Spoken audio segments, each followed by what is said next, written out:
This episode of Tech Talk Taco Tuesday is the best one ever. Because Logan's dead, the voice of Metron is taken over, and you can learn about things like titanium pipes, not really, the way to modify your bike, and suspension tips that we didn't talk about. Don't trust the evil voice. Brought to you by Yamaha, Taco Moto, the Adelanto Grand Prix, Scott Sports, Climb, DDC, and Trail Tech. Of course, don't forget JimmyLewisOffroad.com. Yeah. We're live? Yeah, you're live. On the internets? On the internets. That's good. This is Tech Talk Taco Tuesday, as you just heard. My name is Jimmy Lewis. Standing in for my regular co-host is his dad.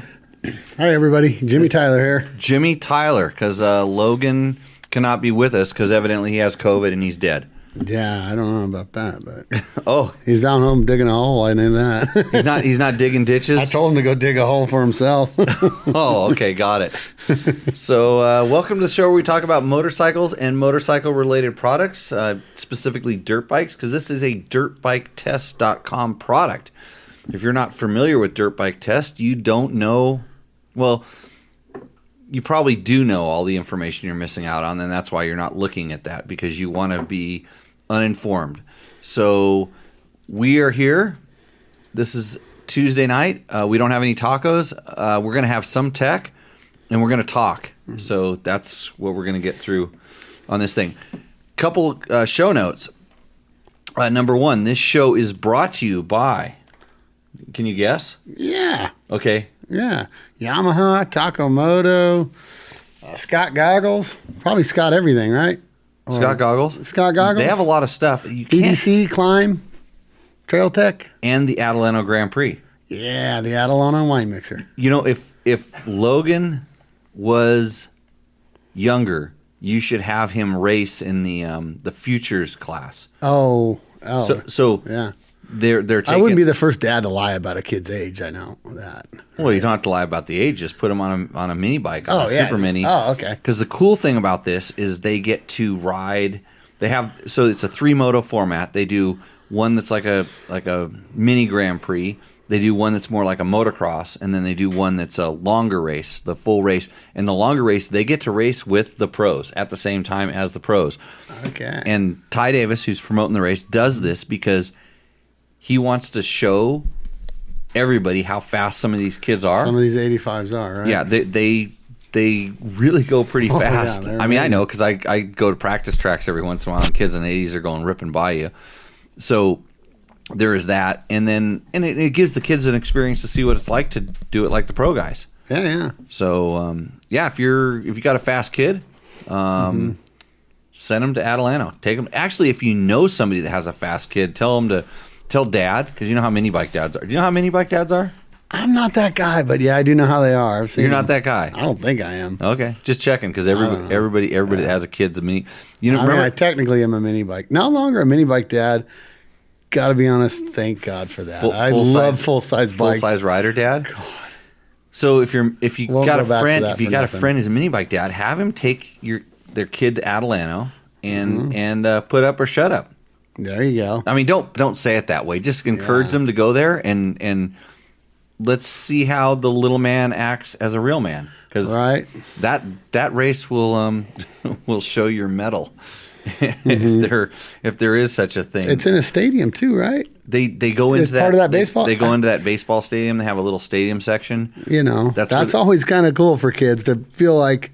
Oh, they're heroes on Sunday or Saturday. Yeah, or Friday night, or yeah. I mean, you're not. And they have classes for everybody. They have mini bike classes. They have STACYC, like they have like a STACYC class, and they have an adult mini bike class. I should go there to relive some of my past glory as a bust out one of them sweet XRs. 7-time world backyard supercross champion. I should go there and just dominate, but.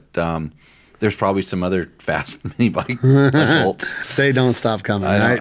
I like to talk about how fast I was, not have to show it. So, good times. Thanks again to all of our sponsors. I'll tell you about my Climb stuff later. I got a little Climb story, which is pretty cool. We have a new Climb commercial. We did not. We were not able to get it on. Not able to get it on. No.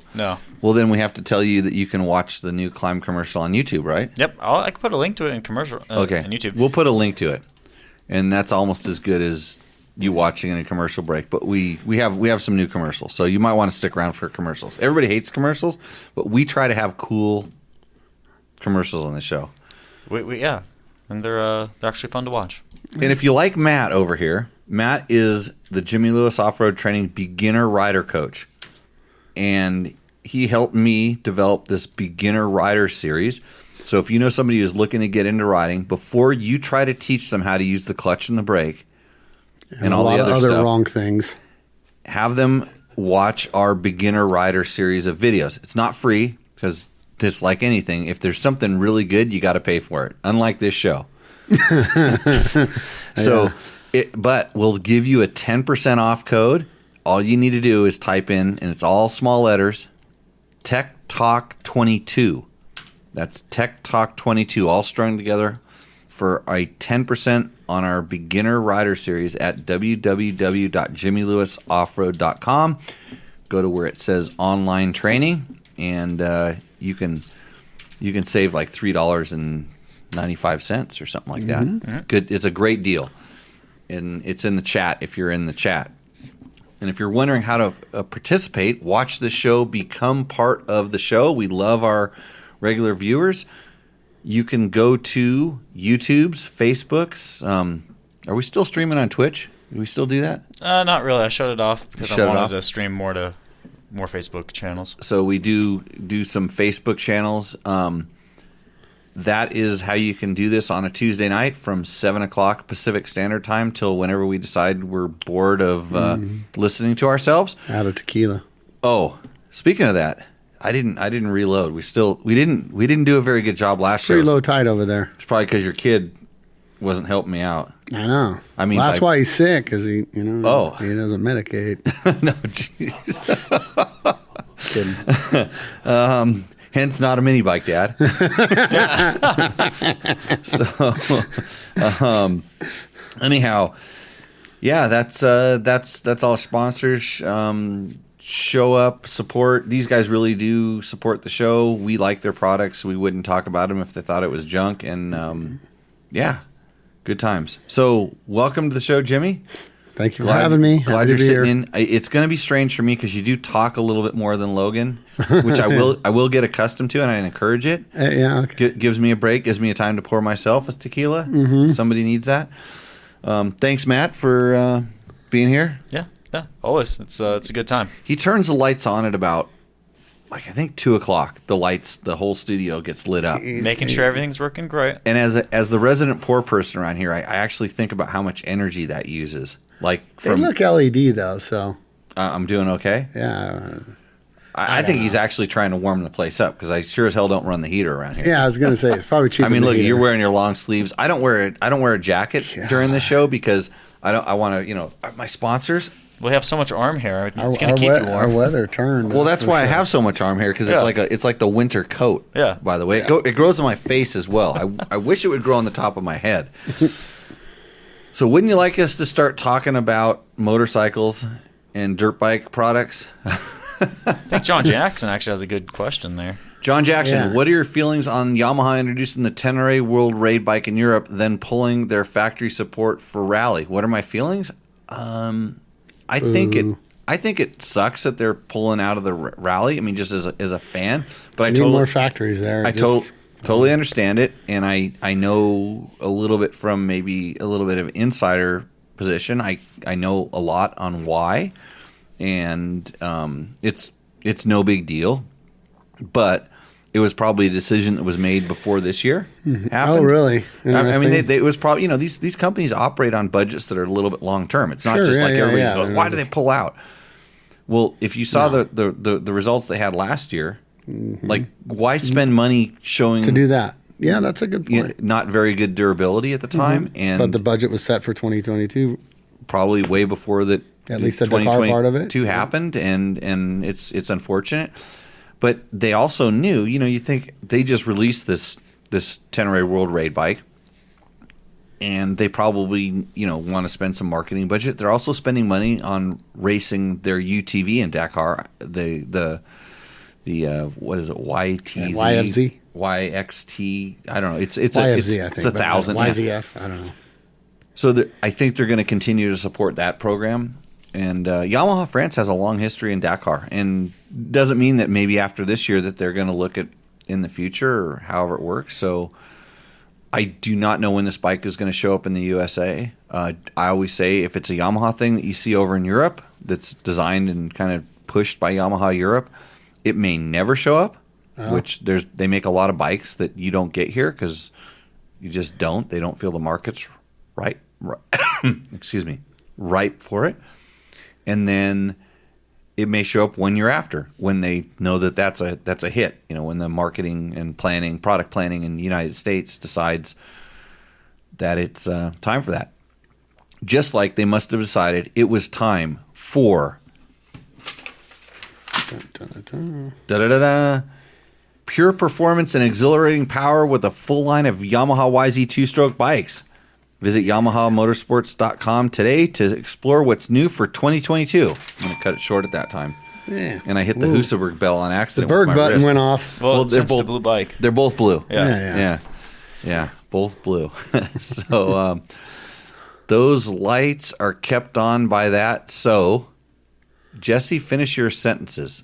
I think he finished it in a leather. Oh, another thing? Okay, I'll skip down to that. Was trying to say that your lights are kept on by that solar field blocking my trail. No, they are not, and they will not be kept on by that because that power is not coming back into... I mean, technically it's all going to go into the same grid that we all buy the stuff from. So green power is contaminated with, coal-produced and nuclear produced and gas-produced power, and you don't know really what it is, but just I hope you feel better by having solar panels in my riding area while you're looking at your damn iPhone and feeling superior. That's all I have to say about it. I'm done with that.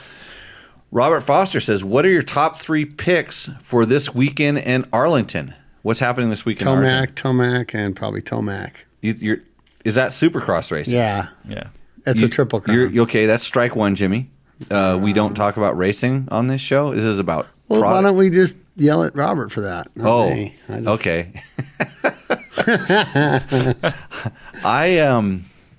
Let's see, Supercross. I watched Supercross before I went riding. I have 480 miles of riding under my belt since Supercross because I watched Supercross like right before I went to bed, and I did not fall asleep because the racing was actually pretty good to watch. The track was gnarly. I bet your front wheel looks better than Sexton's. Absolutely. Yeah. So, just spoiler alert in case you haven't watched it yet. But don't. We're not going to talk about it. That's what we don't do. For the record, I'm with Jimmy Tomac this weekend. Really? Yeah, he's good at those triple crowns. He rocks it. He crushes it on the triple crowns. Oh, is that what it is? Yeah, triple crown round. I just turn it on TV and I watch it and I enjoy it, and then I'm done with it. Although I do, I kind of get that. I don't know how I know it, but I do like the idea of the triple crowns and all that. I like them too, actually. Yeah. So I kind of keep an eye out for that. Yeah, it's something different. I watch them all. I like watching those guys ride. I like watching just to see how their bikes are working, and I know enough in the background. I listen to just enough like podcast stuff that when I'm bored that I hear stuff, and I'm not like by any means an insider. I just know how this stuff works, and I like just digesting the whole thing. Yeah, open-minded it. Yeah. What do you think about the fact that they had like a cheap wheel on? A cheap wheel? Yeah, factory Honda had first comment I read. I like the on Twitter people were going on about how the wheel broke before Sexton's crash. The wheel factory Honda. What do they just couldn't get a good wheel? They just cheaped out. Here's something interesting. So I just mentioned that I rode a lot the last couple days, Sunday, Monday. I was testing a lot of different things. Not enough to contaminate the test of one thing or another, but. So I have a really, really bitchin' set of W wheels for my KTMs. They're the XL, the A60. Is that what it is? The A60. The really strong rim. Yeah. And it's on trying to think. I'm pretty sure it's the Talon hub. I'm not sure it's the Talon kind. I have to look at it specifically because I have a couple different sets. And then spokes are a little bit larger, a little bit more robust. And just like I can feel the front disc guard, because I'm a pretty P, whatever I am. Princess and the P. Yeah, so I'm that. The wheels change, the rigidity of the wheels change your feel. So it would not even surprise me that Honda, as much as they go to test different things, has different levels of rim and hub and spoke flex and characteristics, and they will test these and try these different things. They if you look at the Hondas, the factory Hondas, they always have factory wheels on them. Yeah, they don't. Yeah, the hubs are always. Yeah. Now, at least look at. Now, did a factory wheel contribute to that crash? No. I think it's a testament to how much Sexton was pushing it. Yeah. It's an absolute testament to that. And you saw he just he was going around that turn. He was in the rut, and I would blame the tire way more because that tire was slipping and then it gripped. And who knows whether exactly how the dirt was exactly at that time. But when you're watching these guys at that level, or somebody just go in and say, "Oh, the wheel failed before," that's the kind of stuff you get for free on the internet. That's why the internet was invented, right? Which is what we're sitting here talking about. Like Tomac not getting factory parts. I'm trying to break this down as much as I can. Looking at it, but. There's tire, there's rim, and Bob's waving his hand like a freaking windmill, on fire, like a wind generating turbine over here. And you're not helping keep these lights on. But what do you got to say, Bob? Wire spoke wheels do not handle lateral loads very well at all. Wire spoke wheels do not handle lateral loads very well at all. Will we see them on mag wheels next weekend? Oh yeah, mag wheels are coming to Supercross. This is going to fix the problem. You heard it here first, right? Folks. Yep, we broke it down. Bob. We don't talk about racing. We talk about the tech, and we break it down to its essence. So mag wheels coming to Honda. Put that on Vital, right?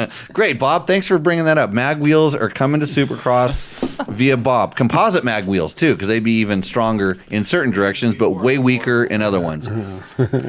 I would love to get a foot peg into one of those. So. That's Robert. Thanks for starting our Supercross discussion, which we will not talk about anymore that I know of. And what I was going to tell you is if you have a friend that asks you the stupid questions, the questions that you don't feel like answering because you don't have the time, or maybe you're not equipped, tag them, share this podcast or whatever we call it anymore. That's a show podcast. Yeah, share this show with them right now. Tag them and say, hey. You know that question you were asking at the campfire and you got a lot of stupid answers? Ask Jimmy and Jimmy. The Jimmies. So we should... that should be its own show. we can help this. Let's see. RP says, how well did your KTM 500 EXC handle the weight of your luggage when you ran the Tour of Idaho? It handled it excellently, I must add, because I finished and I had no problems. So did it affect the way the bike worked? Yes. Had I ridden with that much weight before? Yes. Do I ride it different because it has the weight on the bike? Yes. Would you have felt a weight difference if there was a front disc guard?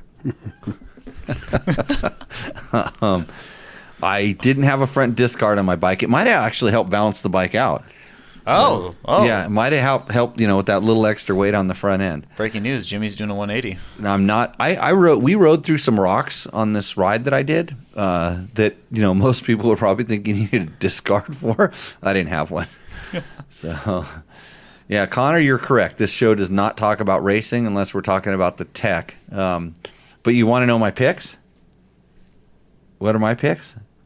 I don't know. I'd have to know more about which race and where it was, and then the dirt and all this stuff. And it's just another weekend of Supercross, and I hope the racing's good. It seems like it's been pretty good so far. Mm-hmm. I've been impressed with this season. Ricky Brabeck says he should have been running the Parker DTs. Ricky, when he rides in the United States, when he's riding under the JCR banner, runs the Parker DTs like I do. I don't think he likes them as much as I do. I like them more, because I really like the braking performance on those things. So, okay, wait, is Tech Talk 22 a JLR student code? Trey, yes, it is. It's only for the online schools at the moment, because there's no way I could afford to keep doing my schools if I gave you that kind of a discount in our regular schools, which are actually a discount in their own right. You should pay my insurance bill. So And the permits. Yeah, the permit. Well, the permit's just is 3% gross right off the top, straight away. It just goes away. Yeah.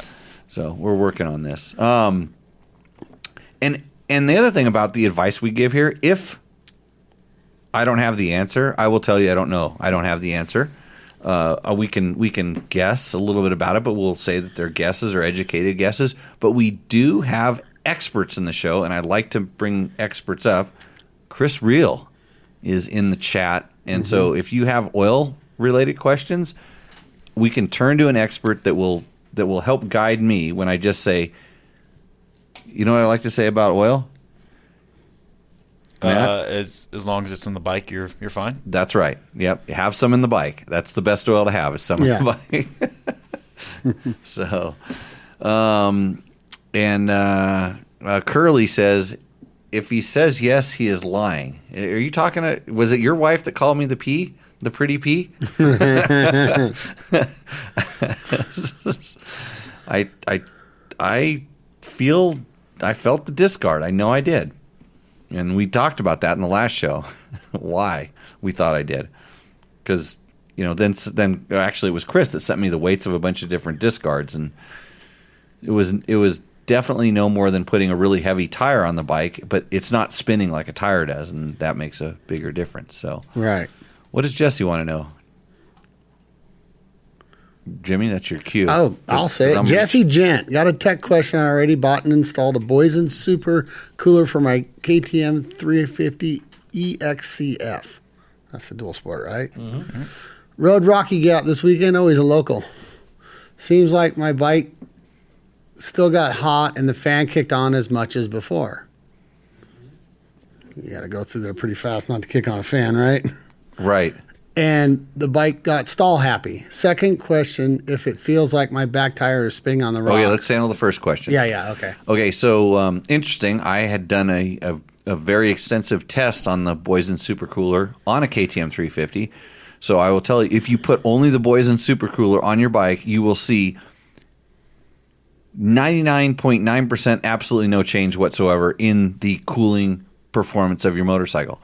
The only thing that I noticed is that maybe, and it was confirmed with GPS data that was hooked up to a temperature sensor, that I rode the exact same trail with a couple different setups, and one of them was the super cooler and the impeller, that if you ride the exact same trail, that thing, the temperatures basically are the same all the way through the trail. The only thing it did was that when the bike started getting hot initially, it didn't get as hot as quick, and we're talking about, I would say, like when you get to something, you're on something where you're flowing air through the radiators, and you get to something where it's technical, where you drop down a gear, maybe you have to use the clutch and stuff, and you see the bikes heat up. It didn't heat up as quickly initially, but it very quickly caught up. And then once you got to the place where you started being able to cool the bike, where there was airflow going back through the radiators and stuff again, just initially in the very beginning, it would cool down just a little bit quicker. And so it showed me that, yes, it's flowing more water, but unless you upgrade your entire system to handle whatever you're trying to create, it's part of a system. And if your cooler is, if your impeller's pumping more water, it might be pumping the water through the radiators a little bit quicker.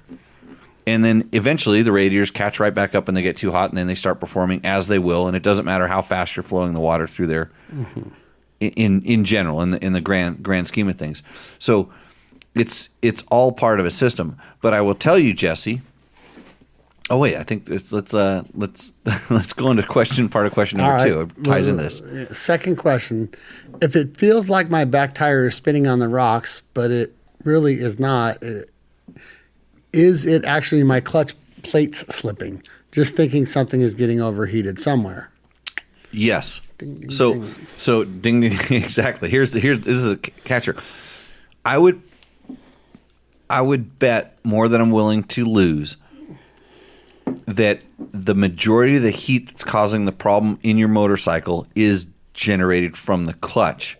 Now, I don't know if you're just normal clutch or have a recluse or whatever it is, but slipping the clutch is like lighting a fire inside there, and it basically heats up the oil, and then the oil goes through the rest of the motor, and the heat radiates, and it's really hard for the water passing through the water jacks to cool the small amount of oil as it's flowing back into the bottom end and getting reheated. Very quickly, this all happens. And the oil works very well at high temperatures. Coolant, not so much. Coolant has a ceiling. Mm-hmm. So this is where your thing is. Now, here's how to check. If your back tire is spinning, it feels like your back tire is spinning. First of all, check your it's the left hand. Check your left hand and make sure that you're not touching the clutch. That thing. We know about it. We've talked about this before. That you're not trying to reduce the power with the clutch. That's what a lot of people do. And you can check this just on level ground. Go ride down the street, put it in third gear, and don't touch the clutch, and then start rolling the throttle on and dragging the brake at the same time. And then touch the clutch. When you touch the clutch, it really revs up, your clutch is good. If you touch the clutch and it doesn't make much of a difference, your clutch is slipping. Or if you can, drag the brake and roll the throttle on and it keeps revving up, as you're rolling the throttle on and you're not accelerating speed. So you're putting an artificial load up against the motor, and the clutch, if it's bad, will start to slip. And you can feel it when you're doing it on a nice, good traction surface. Try this, and that'll tell you whether your clutch is good or bad. But if your clutch is slipping at all, that's contributing to the heat. I have not found that the KTM 350 needs any sort of additional help in the cooling department. Under normal use, if you're going to really ride it on tight technical trails, putting a radiator fan on helps, because usually when you start going really slow, there's not the airflow passing through the radiator, and the fan will usually do enough to keep that thing in check. It'll still boil every once in a while, or spit a little steam, but you'd be surprised at how much steam you have to spit out before it runs away. Before you're in a world of hurt. And that trail, obviously. Oh, Rocky Gap? No, I'm not sure. It's the one between Level and into the it's the rock garden between Level Canyon, and it goes over into Vegas there. Oh. So a fan it's like a super highway. Most of it. I rode an adventure bike with a trailer through there. Yeah. Did that one? Yeah, okay. That one. But as long as the fan is kicking off and then kicking on and then kicking off. And I didn't ride on the main thing. I went down on the canyon. I stayed. The first half of it's fun. Yeah, I started to ride down on the bottom. Too. Yeah. So I know where that's at now. Yeah, you know it. I don't know the names of things. You got to go it our way, or else you got to pay to do it this way. Oh yeah. I know which way you do it. They let same way I would do it. They let poor people from Pahrump in for free. For free. All right, If you get to the rock garden. But anyhow, the fan, as long as it's kicking off, it's doing your job. Cooling system is working, right? Correct. If it's when it won't kick off and then things start to run away. Stays on, yeah. So kicking it on and off, it is a slow section. It's steep. I don't know how fast he's going through there, but it should be kicking on and off, correct? Yeah, and those rocks are... So he should... I'm not... What I'm saying is he doesn't really have a problem. Those rocks are slippery. They are slippery, and they're big, and they're... His tire may be slipping. Suggest a Kenda Equilibrium. Yeah. Mm-hmm. Yeah, that's on a dual sport? Yeah, that's what so on my 480 mile ride, that's what I had on the back. It was one that had 1,000 miles on it before I'd say, I'm trying to think, probably had about 500 miles on it before I started that ride, and now it has another 500, and I got one really good, it had a moose in it, had one really good gash. I clipped something, and it cut the tire pretty good, so, but... It's probably done. It probably has another... Actually, I wouldn't take it off because they actually work pretty good when they're worn out. So, Chris Smith says, I heard Honda is switching to Husaberg 570 wheels. Yeah. There we go. Because they can handle all that power. Well, the power that Chase put into it was in a different kind of direction. So I don't think anything... That was, yeah. I watched that, and you can actually start seeing the wheel fold when it finally grabbed traction, because the bars were turned. He started losing traction and losing balance, kind of up in that rut. And imagine riding next to a curb, and trying to turn up the curb. And you know, where the tire's not going to climb out of this rut. It looked like that's how deep that rut was. And he was just on the other side of balance on that. And don't underestimate how steep Supercross jumps are. Yeah. And then he hit a curb that was in front of him. Yeah, that was that way too. Kind of like a wall. Man, so bummed. That was ugly. Yeah, it was kind of sad. Let's see. Run the Moto Z's tire. There's Jorge. That could be where you're spinning, in my experience.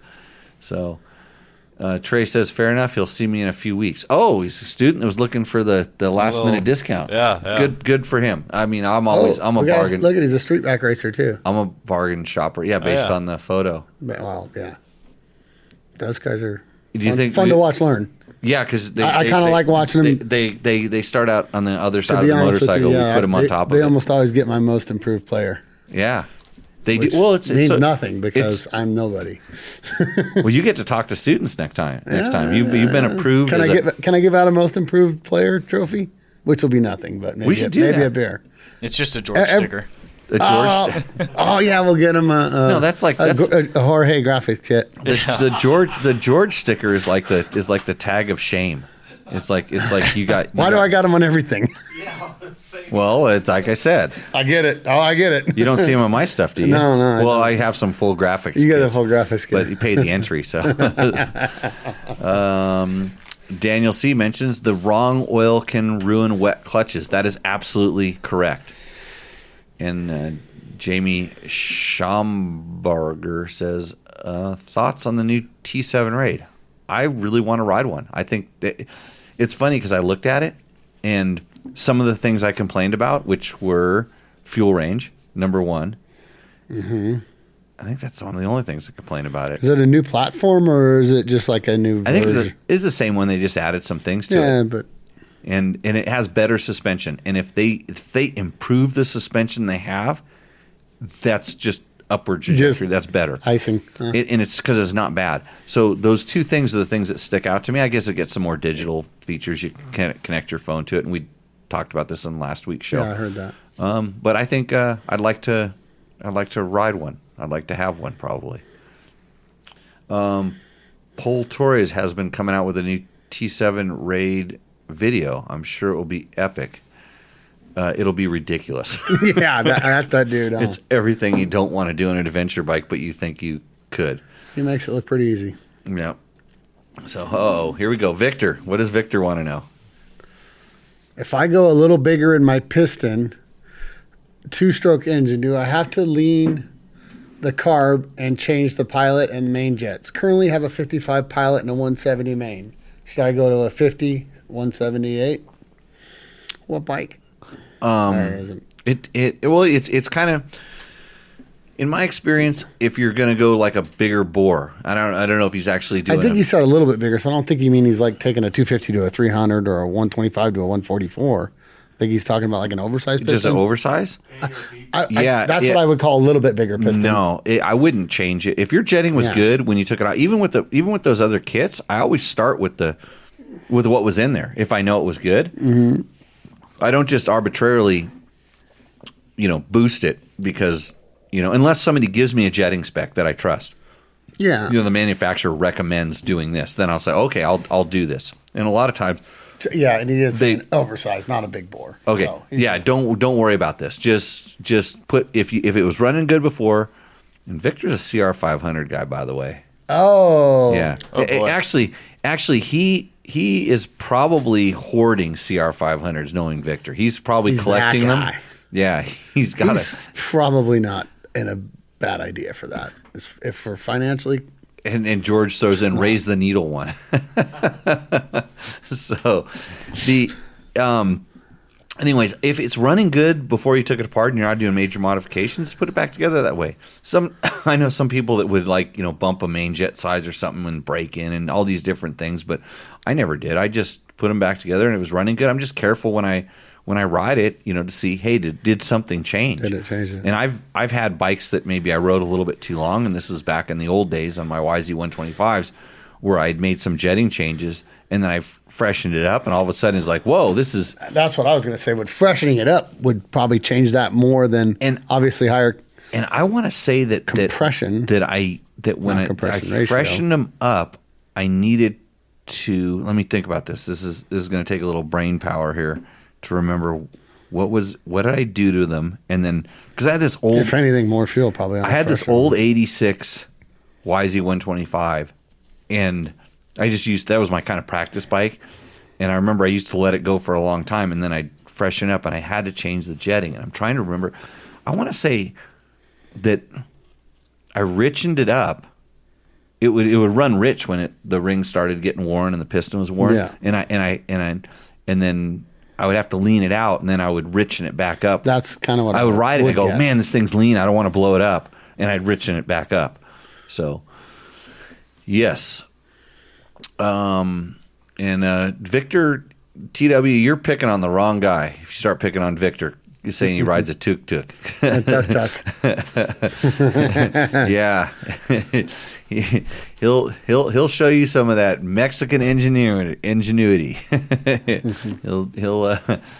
He's got it. So David Potts. Okay, you read it. Tech question on brakes. I ride the rear brake heavily and overheat them at times. I just replaced my rear brake pads on my 2020 501 FE with Galfer pads, and they don't come with the heat shield. I called Galfer, and they said their pads are better, so the heat shield is not needed. What's the real scoop on this? Okay, David, my experience is that Galfer makes some of the best brake pads out there. Agreed. They usually have a couple different pads for different bikes with different needs. Some last a little bit longer. What's he mean, the pad with the heat shields? I honestly don't know what that means. So like Hondas, a lot of Hondas have a little stainless steel pad between it, and I don't... Okay, is that what that is? I noticed some... Okay. Yeah, they have that little So pad between in the it. piston and the... And sometimes there's a ceramic. There's also ceramic pads, and they're generally between the piston side pad only. Okay. They're not on the outside. The pull side or whatever. And some of those pads will pull off. It's actually a separate part. It'll pull off the pad, and you can install it because the pad's supposed to be the exact same shape. Sure. So a lot of pads have coatings on them that have some heat displacing capabilities and things like this. But if you're a brake dragger, you go into a whole different category. So I was going to say, yeah. there's like normal use, and then there's brake dragging. And brake dragging is the kind of thing where you're just always building heat in that thing, and it just has no place to go. You think about where's that heat going to go?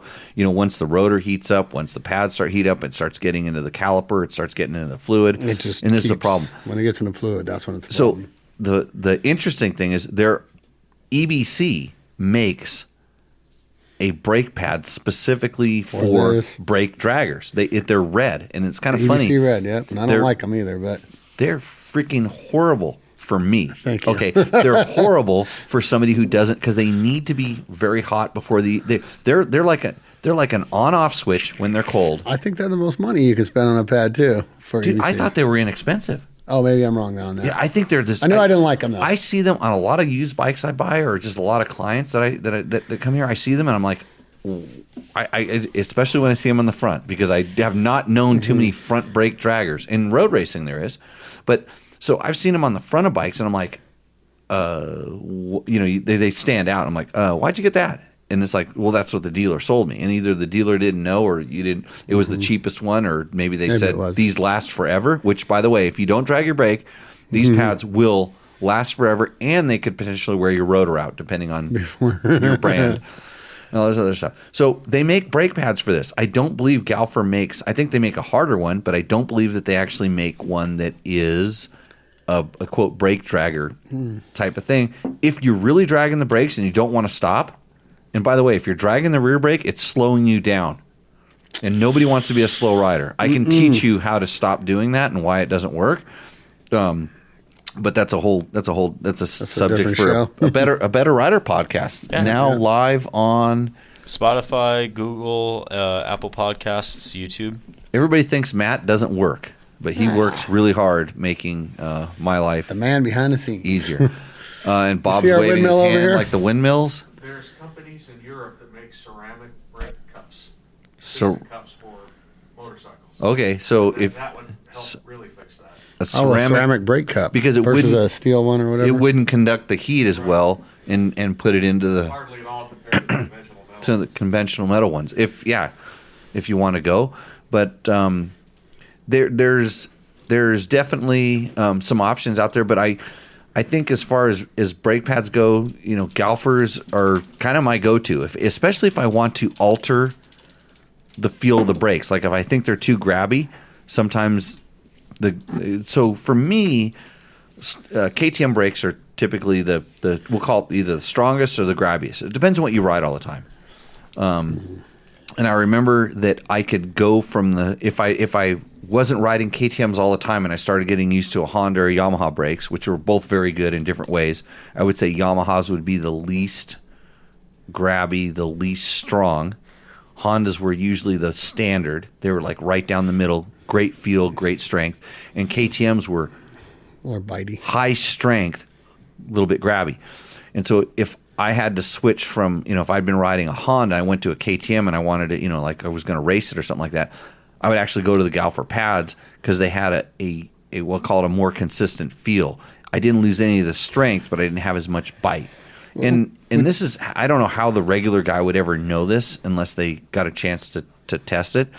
And AP brakes had brakes that were insane because they were like another level of less grabby, way more power at the end. Like it made your lever pull more progressive, and they wore quite a bit more. So you couldn't do like long distance races, especially on the rear with these things, but they gave you more feel for a bike that usually is kind of more like an on and off switch. So EBCs were for me most just kind of standard issue replacements until they came out with these reds. Yeah. And it was like, what's Wow. they You know what? They at probably least- know what they're doing. at Though. least they- and that's good for people. at least right? at the, if you're gonna do at it. least at the magazine when I was there, they prepped us on this. They said, "Hey, these are for this. This is is how what I this know. is for, yeah. This is what it's for."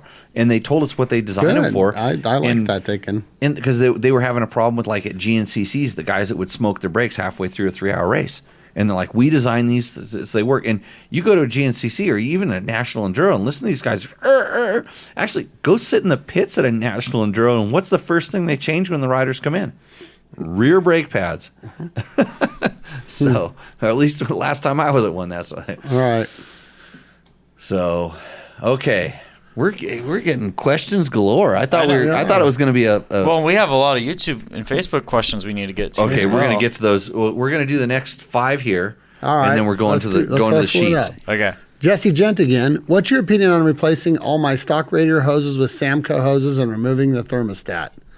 Is the radiator fan triggered from the thermostat? Just wondering if a fan would still be able to work with the thermostat removed. Jesse, are you as dumb as me and you forget what we talked about like, a month or two or a year ago? Because I know I've covered this before. Hoses make no difference. You might get stronger, more durable. The ATM hoses have gotten pretty thin. Have you ever had a failure?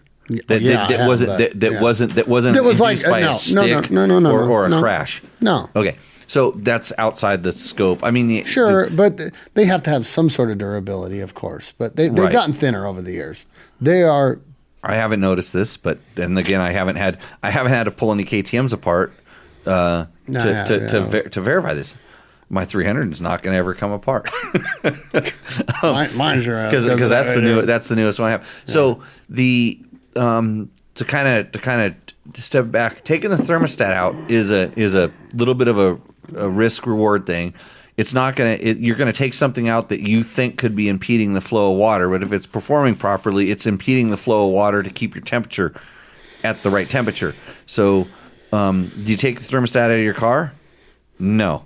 They work. They're just it's a $3 part in a car. Used to try it when cars overheated till the thermostat out. Man, it would get hot. Well, yeah. The radiator doesn't. The water has to stay in a radiator for it to cool down. Yeah, So yeah. you stop it there for a second. Yeah, I would if they put it in the bike, they design it in the system, I would leave it there.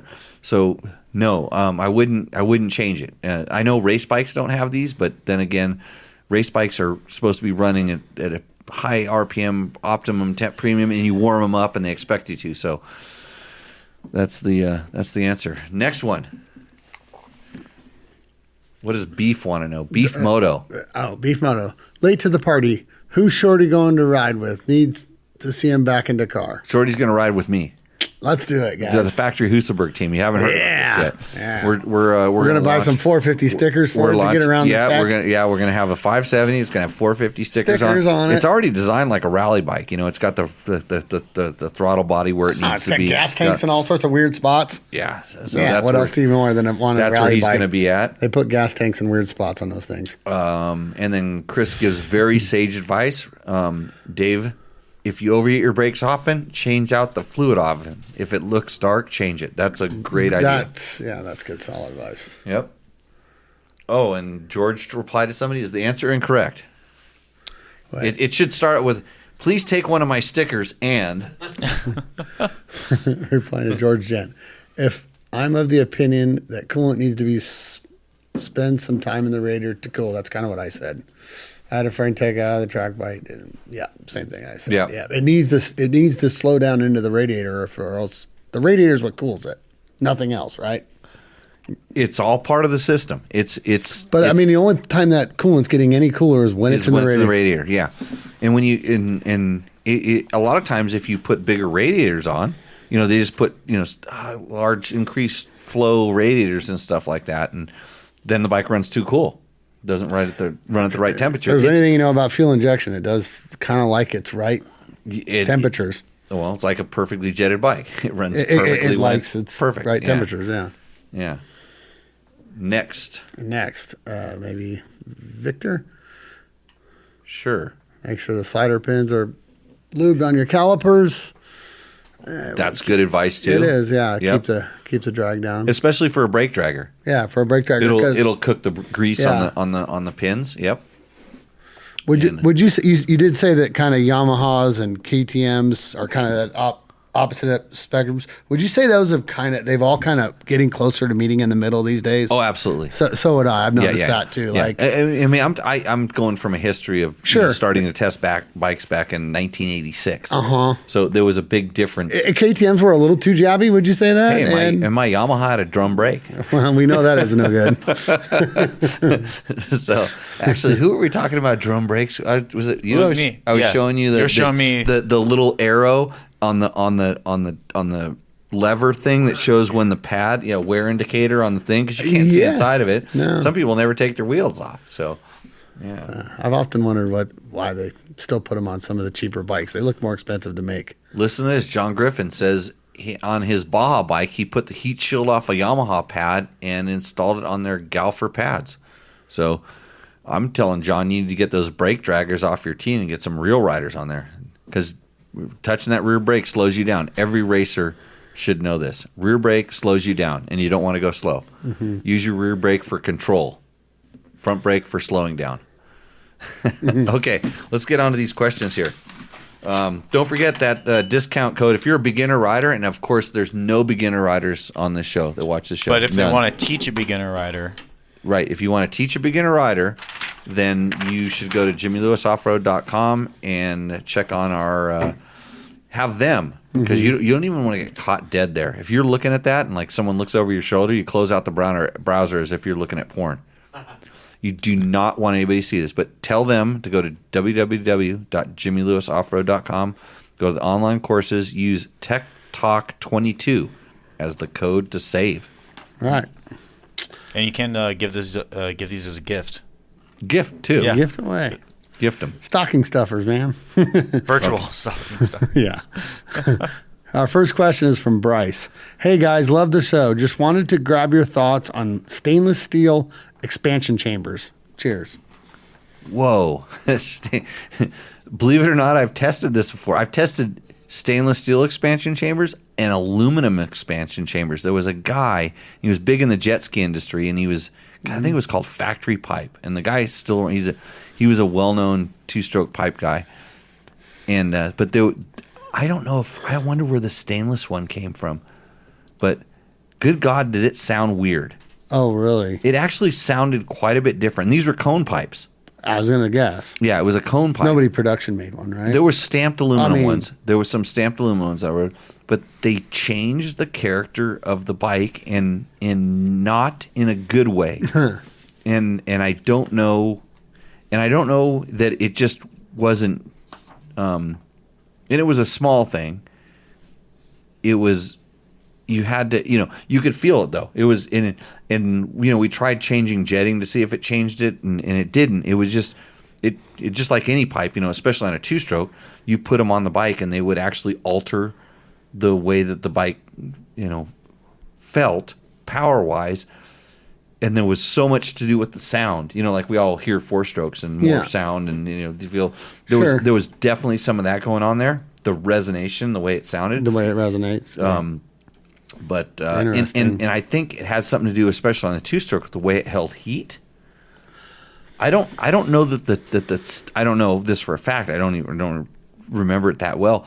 But I don't know if the stainless would hold the heat the same way that like the aluminum would, heating and cooling and different things like that. Right. So I mean, obviously, if it was better, it would have taken off on the factory level, right? And it never did. You've rubbed elbows with or factory titanium. guys. Yeah, there'd be titanium pipes, hey, there's titanium pipes, and I'm trying to think if I've ridden them on 4-strokes. A tie 2-stroke? A tie 2-stroke pipe. I have not. I don't think I've ever seen one. I've seen one before, but I have not ridden. It was a kind of more of a show bike. Yeah, that makes sense. So if it was better, it would have taken off, right? I mean, that's a great point. Yeah. Yeah. Well, and sometimes at least on factory level. and even if it was like, Honda found out on whoever's bike that the titanium cone pipe is the shit, and they know there's no way we'd ever be able to produce it. If it was going to make them win, they would run it. But if there was some thing in there where they said we can't do this because then everybody's going to expect us in production, we can never do it, and anybody outside that found out, somebody else would be doing it. Somebody else, yeah. And it's a small circle. They find this stuff out. Yeah, that can't be there. Okay, James Riddle. Are there any aftermarket wire looms that clean up the rat's nest that KTM packs behind the headlight? It seems I kind of agree with this. It seems the Japanese bike makers have been successful in keeping things streamlined. I was surprised on my 2-stroke that is a 2-stroke. Doesn't have a lot of wires to it. It doesn't. And it has a heck of a wire nest behind that headlight that looks like a weird afterthought. KTM used to be the best at really keeping it simple. Like streamlining the old 4-strokes, you'd have like 2 or 3 coming up there. I fully agree. Yeah, headlight, neutral, positive and ground, and one off to the thing. And yeah, they've added some more things, and so now they have a couple. They have a couple dummy lights up there. You need some wires for those, and you have to have some, EXC. We have some. And what he's talking about is the excess of wire. There's they ran a solid 1.5 foot to those. Like if you were going to put that dummy light out, you could run it to the front of your fender. Really? Yeah. I know there's some wires. There's a lot of extra wire up there, and it is not very tidy the way it's factory packed. Now, are they worse than? Are they really worse than other manufacturers there? I'm going to say, from what I've noticed, yeah. And I'm only. Yeah, I mean, it's not the end of the world or nothing, but KTM goes through such extremes to kind of find every. They have the smallest wires. Yeah. They go through every little extreme to save a little mouse farts worth of weight. Right. And then they kind of do that. And then they add. I don't have a good. I know you don't have a good answer for that. I don't have a good. But I guess, does anybody make good aftermarket wire looms? Maybe he could check it out. I don't know. No aftermarket wire looms. Why is this a problem? It's not a problem. No. No, I mean for him. But if you are OCD people, when you don't even see it until you pull the front plate off. Right. Oh, I get this. I'm sitting there. Yeah. I'm with you there. I'm sitting there thinking, is there a solution or? Well, hey, hold on. The windmill is swinging its wings, and the funny thing is, so I may have purchased some bikes from a certain person over my time, a number of them, and this guy likes to knock off every ounce he can for some stupid reason. I mean, because he can or he has time or whatever. He read about it on the internet, like trying to make bikes light or something. Are we talking about our windmill? The windmill. Yeah, and I would say every single bike that I've bought from Bob has a wiring issue induced by the former owner in an effort to correct Trim. some of maybe this. I don't know. But Bob, what do you have to say for yourself? I mean, to help this show. In case of the KTM, more wire costs more money. Right. So they're going to increase their price point if they had extra wire. More wire? No, more wire. They put anything extra in there. I mean, No, they would do less. There's a reason for it. I'm sure they've figured out a reason why. I'm sure that wire loom probably fits multiple bikes and things like that. Oh, okay. And if you're running like a XC like I am, that doesn't have all the electrical features up. But like that's the headlights. same harness as the EXC. I'm guessing it's the same harness and things like that. It is surprisingly. Look at it. It is a little bit not KTM style. I'll be honest with you. It's not the end of the world at all to me, but I don't care. The basic harness has all the good connectors on it, and it's sealed, and it's real simple, and it's all the stuff on the EXC, the afterthought stuff that they went down to Radio Shack and got the connectors. Okay. Because So there's the a bare bones wire harness has got the better connectors and Oh, stuff. yeah, that's how you tell. hold on. Big John Perkins says there is no shot there is more wire back there than the betas. He's probably typing that while he's driving back from Protecting turtles, buddy. protecting turtles. Oh, what else he's saving up there? Keeping them from getting stolen up there. I don't know. I heard he's keeping aliens for That friends. too. He's Yeah, friending aliens. He's on a whole different network. I'm surprised he's back on the Earthlings side of things there. John, we had a spot for you over here at the side of the table. We'd like to have you back. That's a nice picture of you roosting, by the way, not on bad, your right? on your post. Super thing. jelly. I wish I had a picture like that. I might steal it. Yeah, steal it. I'll steal it. That's what I would You don't come around enough. Well, how do you know that's not actually you, Jimmy? Me? Yeah. You know it's not me. Oh, maybe it's me. Because I'm the rad action model photographer. Yeah. Yeah. That is a sick picture. Okay. Big Johnny. What's next? Okay. Bill Hall. What rear tire does Jimmy run on his personal 500 EXC for Rocky Desert Single Trail? Size, manufacturer, tubeless, tire balls, or moose bib. I never see no tire balls around here, but All the above except for tire balls. okay. I would say. So Jimmy's personal choice is so there's two tires are my go-to tires. I like the Kenda Parker DT, 120/100 on the bikes 350 and up, and then 350 and down. I'll run a 110/100, just depending. But I will run tubes anytime, mooses almost anytime. I have some tubeless setups that are kind of, I have them, and There's a lot of them out there, actually. I was yeah, surprised. I have them, and most of them came on other bikes that I've bought and stuff, and I've tested them, so I have a few systems of that. So I'll run those sometimes. Never tire balls, but I thought those that's were for the golf that's carts. the personal setup. What size front tire? Fronts, the Kenda Parker DT almost exclusively. 90, what is it? 90, 100, 90, 100, Not the 80. Yeah. 21. Oh, no, wait. No, I'm sorry. It's not the 90. It's the 80. It's 80. not the, it I absolutely was not going to say, I think I see more 80s out there than no, anything. because I actually was testing a tire that was a 90 100, and it was the fatty. It was a Big- fatty big tire, sucker. and I was testing it for a couple of reasons, and to see what it did. And there's some stuff it does great, and other stuff it does bad. And it's a big, for me, it's a big.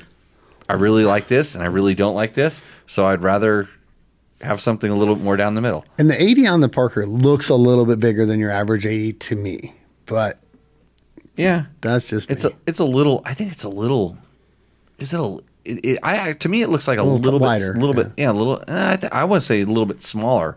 Oh, but okay, yeah, you definitely got. But it's more. It's just because the knobs are so more open they are. space. It's a unique tire, yeah. And I always run them both front and rear in the hard direction, 100%. Yeah. So We going to the windmill over there? He I can't. want to make sure he mentioned the amount I of me- hard mention Yeah. Okay. mention what? How to go hard with them. Okay. hard direction, not the Yeah, hard direction. Yeah, absolutely hard direction. Intermediate, no way. Yep. Johnny Humphreys, in regards to the Johnny Campbell handlebar video, would love some caveat on bars for people with hand and wrist issues. Any exceptions like flex bars, knockoffs, special compound bars, sweep, etc. for hand pump, carpal tunnel, ECT. So the funny thing is we did talk a lot about bar bend and stuff with Johnny last week, and we did completely ignore kind of that whole vibration stuff. So I run flex bars. I've run flex bars like literally since they first started making them, and they've gotten a lot better. They've just done some things, especially adding the rebound damping on them. I'm a big fan, and I've tested almost every other bar dampening system. There's some new bars that have, there's some carbon bars that have some sort Twisted of or somebody flex makes some, characters. yeah. I know. tested some early versions of those, and then they had problems, and I didn't test them after that. So I don't know specifically about this, but almost every other system, and I will tell you that just like everything, it's personal. So the reason I run the flex bars and a lot of my bikes, I run it in conjunction with a BRP damper. I love that. I like flexing. I like that. So it's all kind of, for me, it's part of a system that I've come to trust, and I know I use the Scott's damper sub mount. BRP, makes the upper piece that bolts on, and then my flex bars, and depending on the height I want the bar, I adjust the height of the flex bar. Right. That's quote my system. Is it the best for everybody? Hell no. I like that kit. I think most, and I feel like that. I think so. So it's in my world, and I've had the opportunity to try all these different things. It's the best give for the take you get. Mm-hmm. So there's the Mako system, Yeah. So it isolates the bars quite a bit, and you run a standard bar inside of a very it's a top triple clamp that does it, and for me the problem with that one is that I lose some of the front end feel, and I can feel a disc guard on the bottom of my front fork, so I have a lot of feel for the front end. But so I lose this little bit of feel that most people may not even lose. They might not, and that bar will move around, but the bar is kind of connected. Yeah. And when we start talking about it's because they move in all directions. They move side, up, down, but the bar kind of stays. The bar always stays the same it isolates it from the motorcycle, which is, to some, that's a great thing. To others, like me, it's a problem. The flex bars keep you connected to the bike, and they take the hits and the shock out that kind of get to your wrists. So the other thing that's kind of interesting is the vibration that comes through, like how much vibration goes. See, that I find better with the BRP.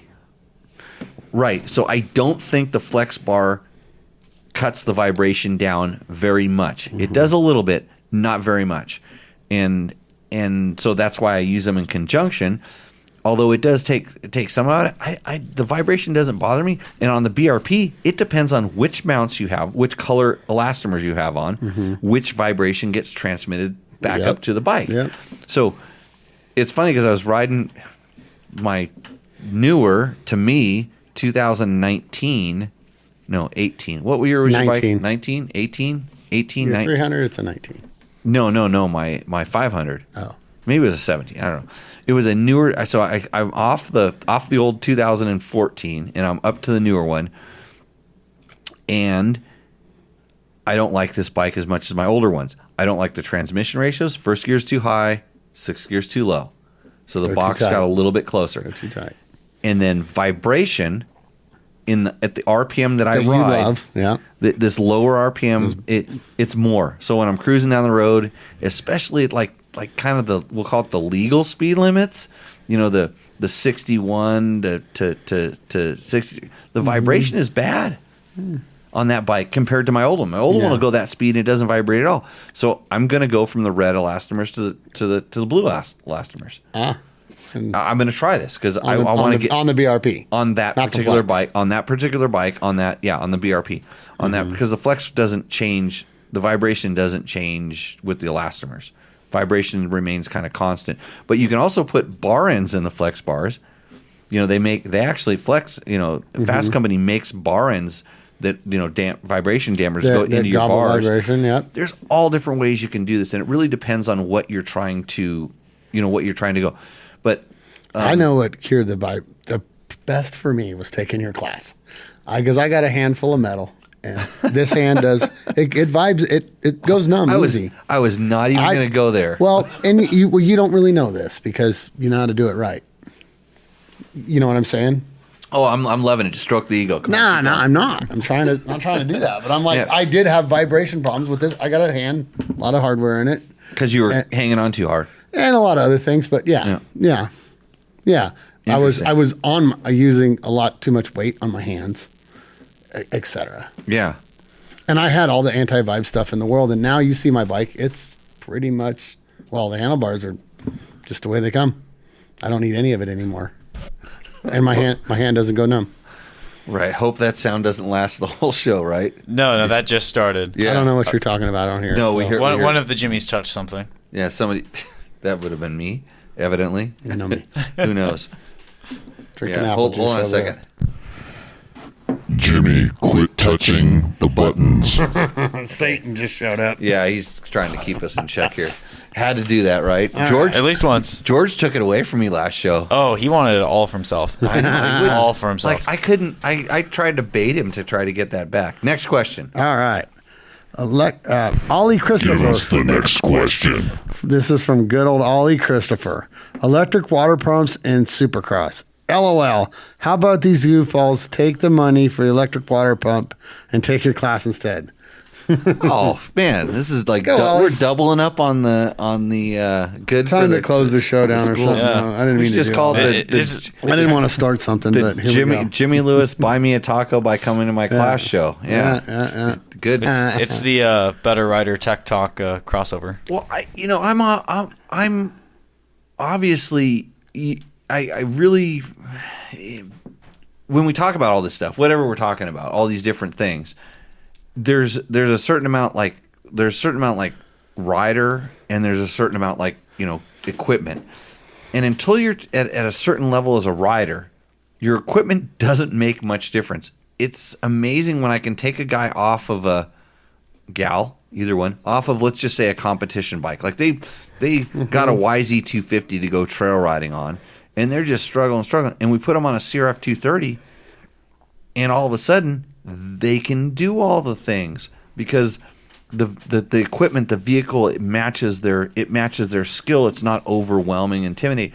And so in the early phases of riding, as you get better, even if you've been, it doesn't matter how many years you've been riding or how much time you've been riding, you may have been doing it for a long time because you don't know you're doing it wrong.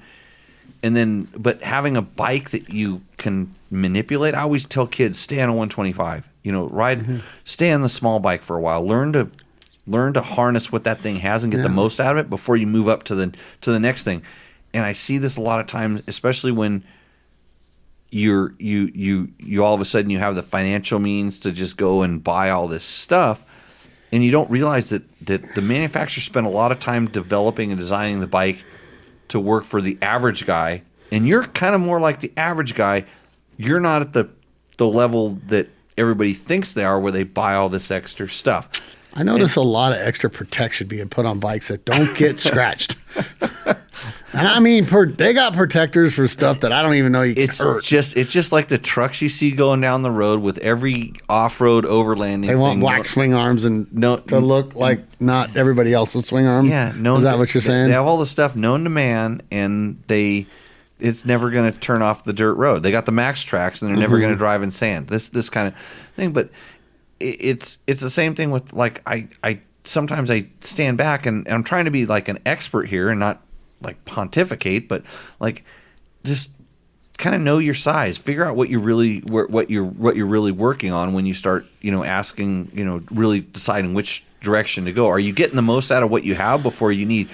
I always find that it's better to have a need you're trying to get the trying to fix the problem that you don't have, and all because it looks cool or it's got this. And don't get me wrong, I want to support the industry. If you want to buy stuff and you want to have things, bling it out before and you. There's some stuff out there that there's stuff that really really works. It's just I hope you need it.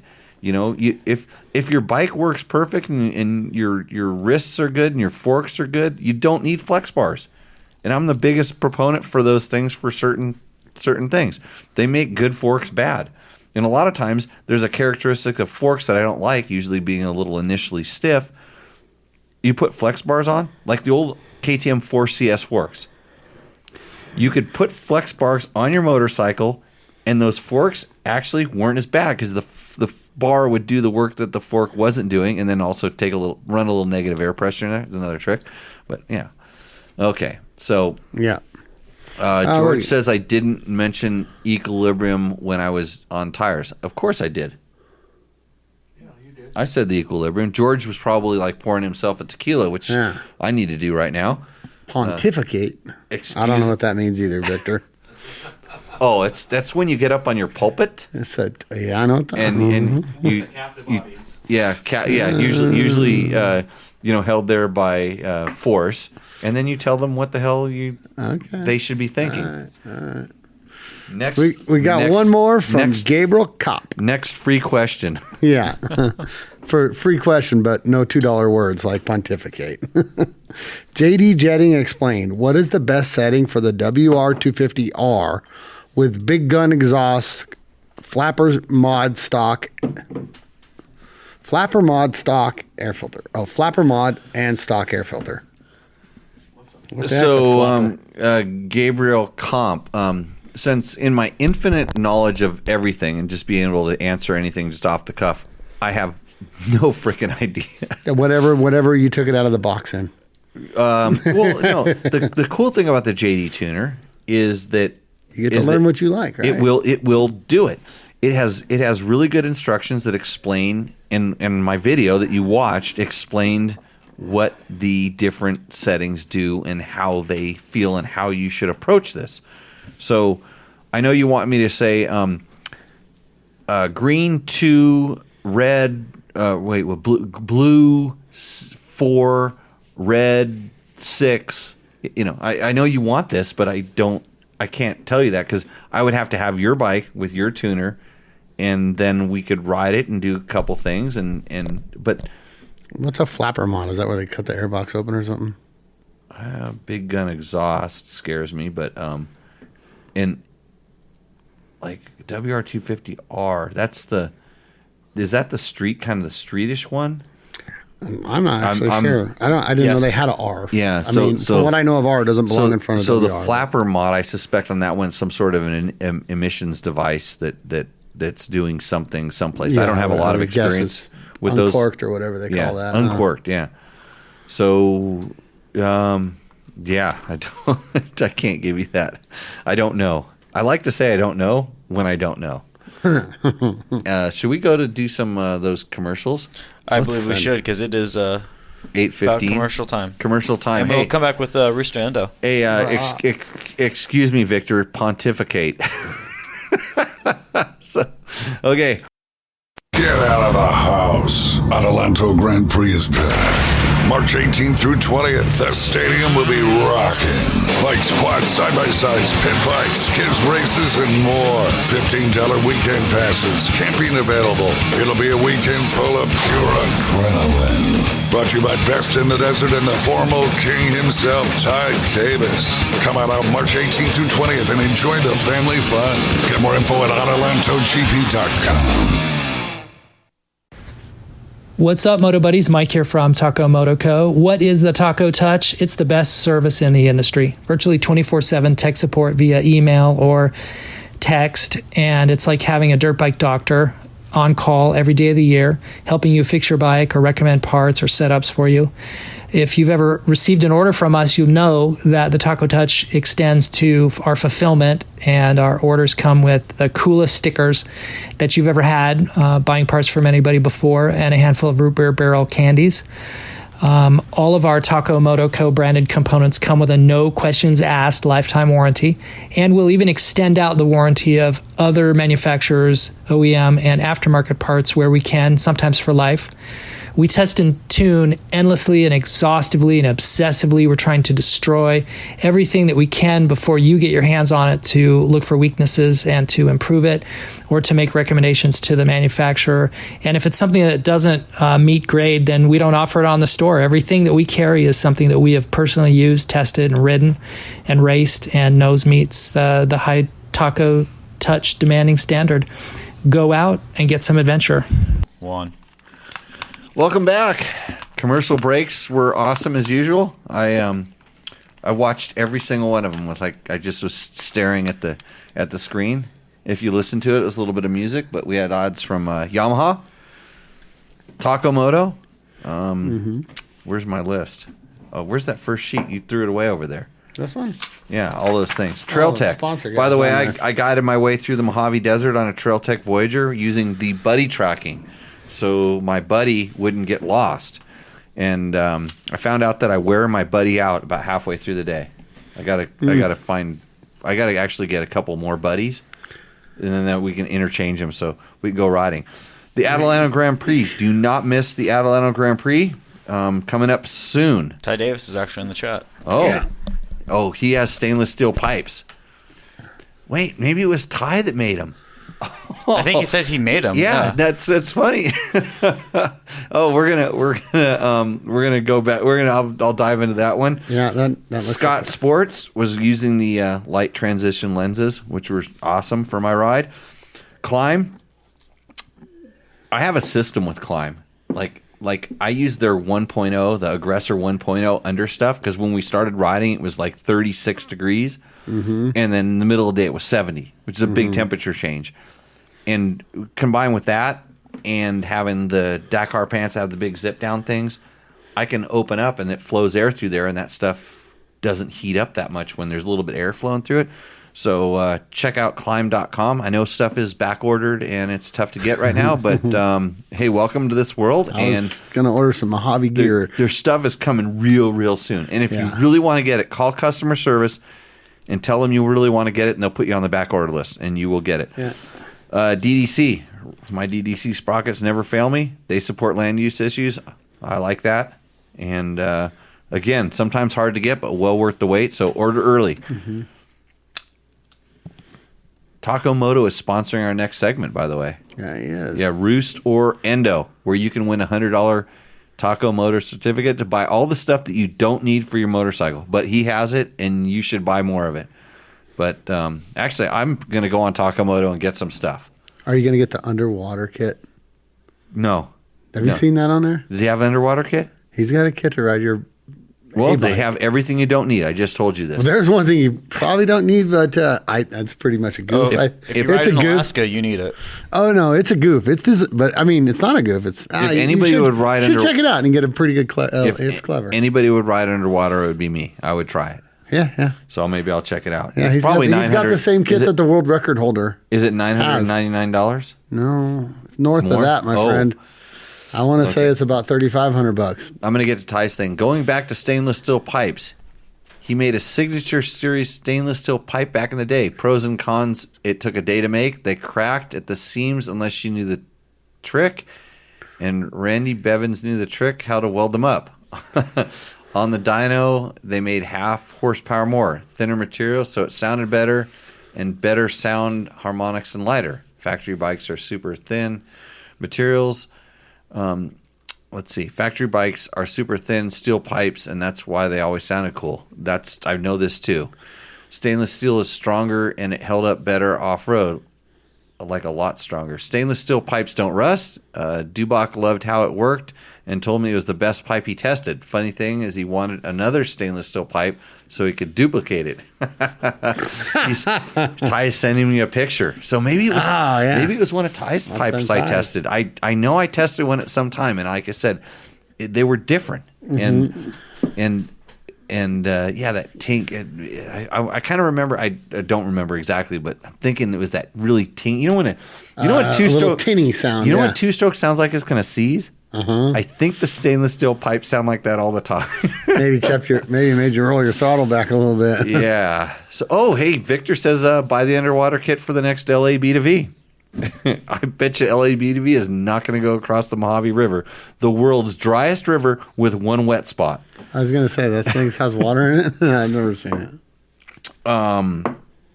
Somebody, Patrick, asked me. Patrick, yeah. What do I ride? You want to know what I ride? Wow. What bike you ride? Yeah. Like, when I want to show you what I ride. How much time you got? I got a lot of bikes, but I'm just going to say, should we just like have the chat answer them in bulk? Like everybody in the chat should type the bike that I ride. Yeah, your favorite bike in the world. I'll ring the bell every time I see it pop up. By the way, so we'll take it. This is an interactive show. We like to communicate with you live on things. But now it's time for our favorite segment. Roost or Endo. This is the show where we tell you whether your bike roosts or endos. You send us a picture. You tell us what make and model it is. We like to know the make and model. Yes.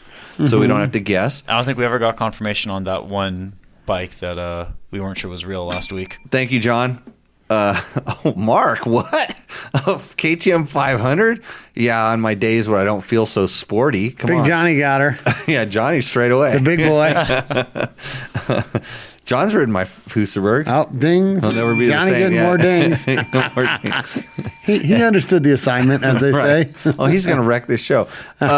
So you give us the make, model, and tell us about your mods, because that way we can analyze it and hopefully provide some not only entertainment to the viewers, but sage advice. Sure. Yes. On how to modify the bike. And if your bike is our favorite of the night, and there's no telling what Dave, there we go. Dave had a question earlier. Yeah, we'll get back to the chat questions. If you tell us, I don't know what I was going to say. I just lost the train of thought. Let's just get straight into it. Endo, rate your bikes. Rooster Endo. You don't even need the damn mic. I'm taking this thing away. Marty Bohan. I'm pretty sure I'm saying that right. Marty, yeah. Marty from the party. He's got a 2017 TE250. He doesn't say much about it. I can tell you it's got wraparound handguards and it's a two-smoker. Oh, because you looked at the picture and there's no information. It's But just he's stock. Marty from Marty's from the party, bro. It's got not. handguards. It's not stock, but I don't know if it's the lighting or if that pipe is like it's got the color tuning to it. You know when it. It sure do. Good call. You know when it gets that heat color signature. It does. The stock, the OEM ones don't do Too that. hot? Yeah. I like a two-stroke, especially just a non-coated just steel pipe that's like it's so hard to keep them from I rusting. actually love that Husky color combo right there. It's the older one. I don't Matches my boat, by the way. I don't mind. If that matters, but it looks like an FMF. It's probably an FMF system because I can kind of see the back thing, but it's got some color to it. Looks nice, but you didn't tell us much about it, so we don't know anything. And when we don't know, we're endoing. think you just went OTB, my friend. Yeah. Okay. Oh, this guy's been he's been talking here all night, asking questions. Jesse Gent. Oh, I think he was the guy who did Rocky Gap, right? Give me the picture. Oh yeah, you got the picture. He's got a KTM 350 EXCF. I know it has Boysen, whatever that's called. It had a Boysen water cover. It might still, but is it on the list right away? I don't know. No, I'm just going off what I remember. Okay. HBD handguards. Right. Highway a dirt Baja bikes. Design XL Squat. SQXL, I think that's Squadron, right? That's an awesome light. Yeah, I agree. Seat Concepts. Yep. A Cherubies 5.3 tank. That's a long ways on a KTM 350. That's a good choice. Okay. A Flatland Racing aluminum scoot plate. Right. That's for protection. That's good. Enduro Engineering front and back brake disc guards. Oh, we knew that was coming. Oh, you had to mention. You could have left one word off that. Yeah, I almost thought about not reading it, but made discard singular, and then you wouldn't have had to endure essentially notices. the wrath that may come from. But you know what? You know the words right out of Jesse just Gent's mouth. I know Jimmy never goes without a guard on his front disc brake, so. Never goes without a guard? Yeah, I think he's taking a jab at you, pal. I want to see. Hey, this is my challenge to all of you people. Send me the picture. Send me the picture of your dinged up, gashed up disc guard, along with a picture of the side of your bike. And if it doesn't look like it was ridiculously crash-induced thrashing, those people can run those things. But most of us, normal people, do not ride our bikes. We don't ghost our bikes into rocks where a front disc guard would be. Do I have to keep saying this every week? Yes. Yeah. I like. Jimmy, some people need disc guards. Oh, okay. They're big in aluminum, and you can get colors and stuff. Oh, I should have known. Okay, so next. Next is Nelson Riggs saddlebag. Right? Just added the Boysen Super Cooler that I talked about. We talked about this. Best dual sport bikes 90 degrees fuel fitting. Huh? What does that do? It turns your fuel 90 degrees for more power. Where you fill the bike up? No. It's where it comes out of the tank. Comes out of the tank, and you but, know. But maybe he needs that with that big ass tank. Well, okay. So guess what Jimmy did when he was mounting up a IMS tank on my KTM 500 the other day? Is I just pulled this pump out of this fuel pump assembly out of the stock tank, put on. The IMS tank is thin where the stock tank is thick, and you need these different pieces to put it all together. And the stock tank has a 90 degree fuel fitting in that year. Well, I put a straight one on there, because that's what I had that would fit, so that I didn't have to cut some stuff and make it work. So I modified my bike by putting the straight one on there, and I noticed nothing. It just it fit and it worked. So yeah, well, you know what? I shouldn't have went off so hard on it. Because he has a thing.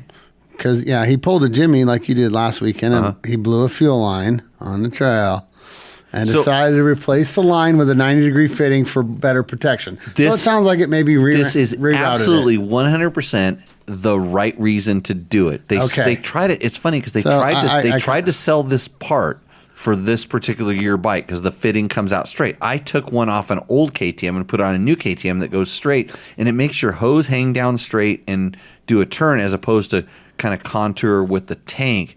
And you can't see it really in the picture. No, I know, but I want to see the sled. But I knew that I was doing this, and in my head, just like when radiator hoses come out of the bottom of the radiator and they go out, I would put a bit of protection up there in case I hit a cactus and a spine went into it and poked it. I would but for sure, for a protective thing, for exactly what he's talking about, that is an excellent mod, Jesse. I commend you.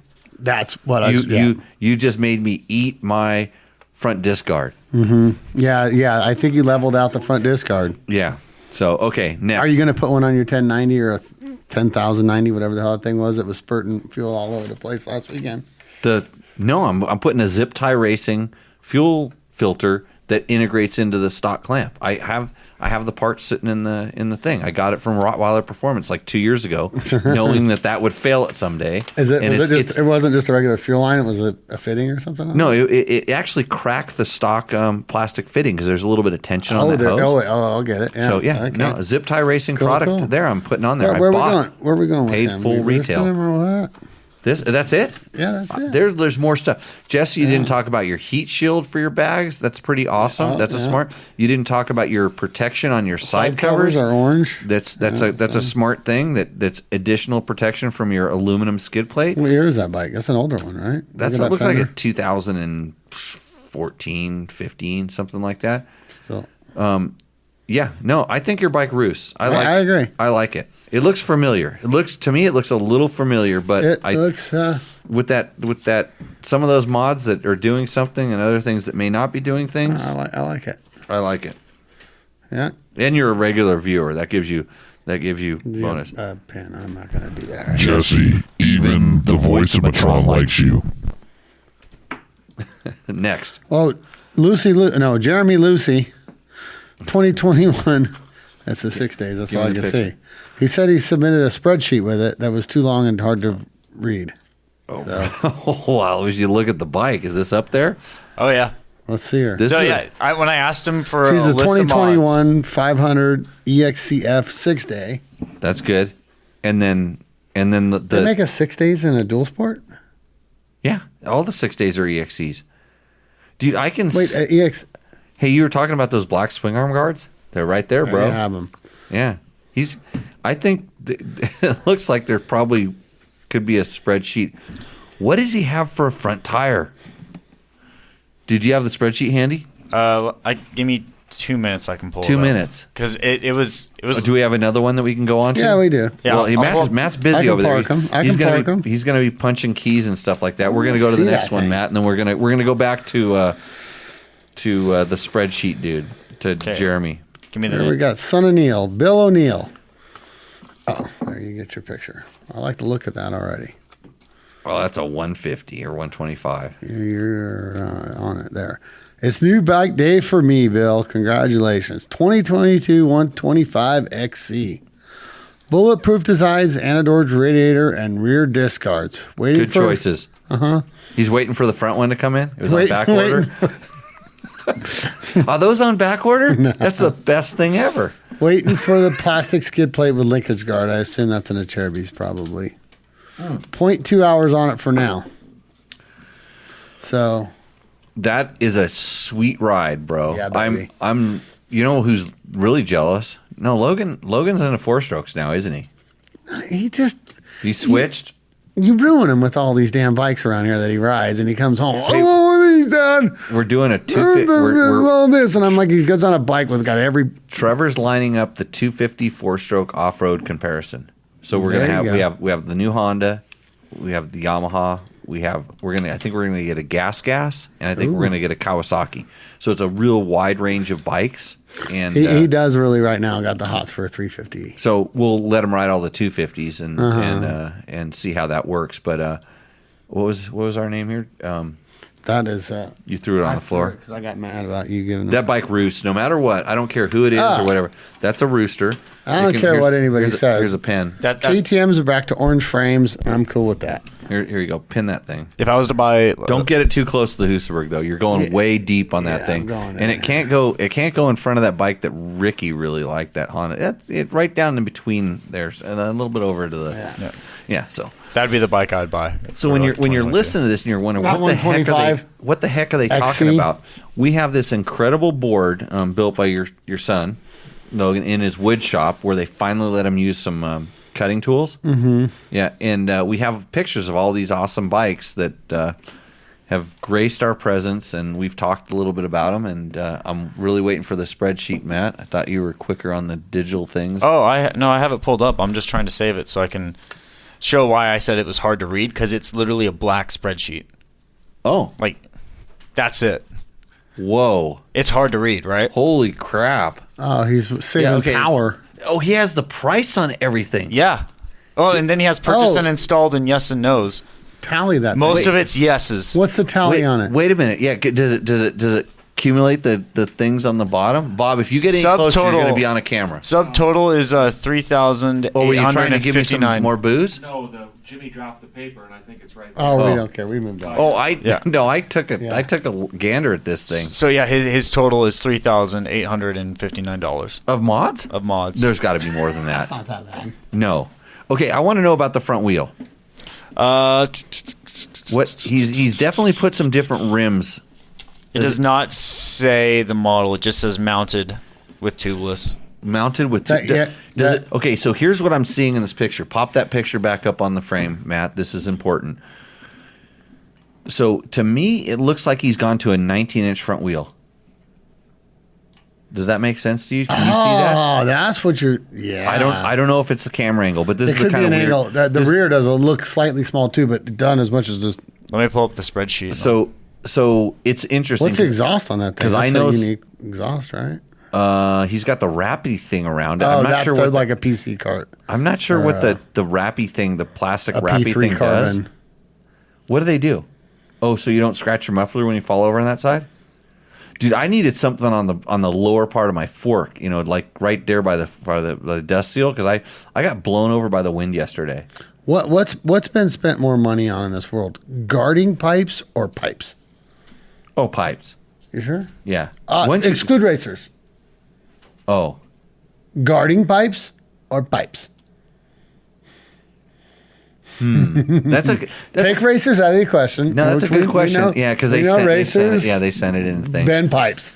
I don't know. I see a lot of protection on bikes that I just don't see the guys crashing them like that. Well, in the problem with some of the guards actually inflict more damage on the pipe. Well, we used to debate about this when I was racing because you could put pipe guards on certain things, and we used to debate about whether or not that was going to help or hinder the problem. Like, would you rather take a dent and have the pipe absorb the dent, or would you rather have this guard transfer the energy on the whole pipe and knock it out of the exhaust port or the cylinder, break out the mounts exactly. or different things like this? So this is an interesting thing. So, Jesse, did you just comment that your bike is badass? I think it was the one. No, I think he's talking about the one deuce nickel. Okay, because I was going to take your bike and move it into badass land. No, I think he was talking about the 125. So, no worries. I want to know about this front because I know a lot of old desert dudes that were taking their 21-inch front wheels. Is that like a big wheel 85 or something? Lacing them up to a wider 19 and running like a wide super fat tire, like to get that fatty tire experience. And I've ridden a couple bikes and they completely jack up the handling, but not for a guy who sits on the back of the seat and sits down all the time. I actually had to ride the bike like the guys that were riding it to feel it. And I'm like going, I understand. And he's like the putter. These guys raced Triumphs, so they knew they were coming from a world of experience in this, and there's a lot of things like the tires were fatter and they had better bump absorption at lower pressures. They didn't dent their rims. They weren't as knifey in the sand. They floated a little bit more. So I saw that and I said, "Damn, that looks like a big ass front tire." So I don't know. Big Johnny, who has raced a lot. Right. He just answered my question there, kind of. From a guy who destroyed a $200 pipe guard and still the $250 pipe at King of Motos, I don't buy pipe guards anymore. That's kind of where I'm at with it. Yeah. Like almost like it's a kind of if you're gonna fall over and scratch it. I guess it depends if scratches bother you. Right. The pipe guard never bother me. It's a dirt bike, so I don't care about it. So my 300 has a nice ding in it that I didn't put in the pipe, but I got a brand new pipe with the bike and I haven't put it on because I know I'm going to do more of these. I literally want to go take that dent out of it, and there was places you could send the pipe and all this different stuff, and I used to know how to do this, pressurize it, put some plugs in it and heat it up or put water in it and freeze it. All these different dry things. ice. Yeah, there's different things you can do to it. And I just haven't done to it because you know what? I'm lazy. I want to ride it. It's not affecting the performance. Just go ride. You're going to ding it because I'm going to go do on two strokes. I'm going to get it. I'm going to get another one, and I'll wait till it really needs it, and then I have one to put on when I can send it. By the time it gets enough of them, it generally don't fit the bike well enough anymore, and you just spend $220 on a new pipe. And sometimes when you try to bend them back, they don't bend back. That's what I'm saying. Yeah, I got and not so much the dents as much as the actual fitment of the pipe is what usually goes at some point on me. We rode a certain section yesterday between two sections between gas, and we were paying effing ridiculous California maximum prices, and it was $10.60 for how much gas my bike took, like less than 2 gallons. So it tells you what the price was. Yeah. And I looked at the price and I said, I'll pay that. It was totally worth the experience I had. And this is what you have to decide. I mean, when you spend X amount of dollars on your bike, is it worth the experience? By the way, this bike roosts. I like the fact that the guy went to the effort to put a spreadsheet on and all this other stuff. There's extra work there. You violated my rules because I don't have the information in front of me, but to be fair, he gave us the information. It's just in a format that's is just black spreadsheets. Pop that up. Pop that up on the screen so everybody can see that for a second. Yeah, I will because it's black sheet with like black font. Yeah, I'm just trying to get you out of trouble there, Matt. Mm-hmm. So here we go. Here's the spreadsheet in question. George just is bitching about the chat putting his. Just so you know. Yeah. That's good enough, just so they can see what we're dealing with here. Yeah. I can't see that from here, and I've got good eyes. I can see used to it, have good but eyes. I can see it, but I kind of have to get all close to the screen. I will say one thing, Well, that's more than Logan, so yeah, go for I it. just started learning how to do spreadsheets. The guy, I don't think you'd ever do one for your dirt bike unless you really loved your dirt bike. Yeah. I'm not saying they're the hardest thing to do for most people. They're really hard for me. I take that personally because I do not have a spreadsheet for my Husaberg 570. But you have a spreadsheet for your bikes. I think you missed. Well, it's included in the spreadsheet, but I didn't say everybody who loves their dirt bike does it because I love my dirt bike and I would never do that in a million years. But I'm just saying, I think a guy who does it is a sign of love for your dirt bike. That means he made it at work. He wouldn't do it at home for free. He's got better shit to do. Well, I don't know. You just have a different thing. I mean, this is where I'm just completely. I'd never build one. I'm completely out on the whole spreadsheet thing. But So am I, I'm feeling accused. That dude's at work dreaming about his dirt bike, so he built a spreadsheet on it. I'm feeling accused of not loving my Husaberg. No. Because you're reading it wrong. the spreadsheet would it be the longest spreadsheet ever, or would it just have more numbers on it, like the maximum amount of power? Yeah, you would just be like, you could like link to dyno charts and shit where it's just like.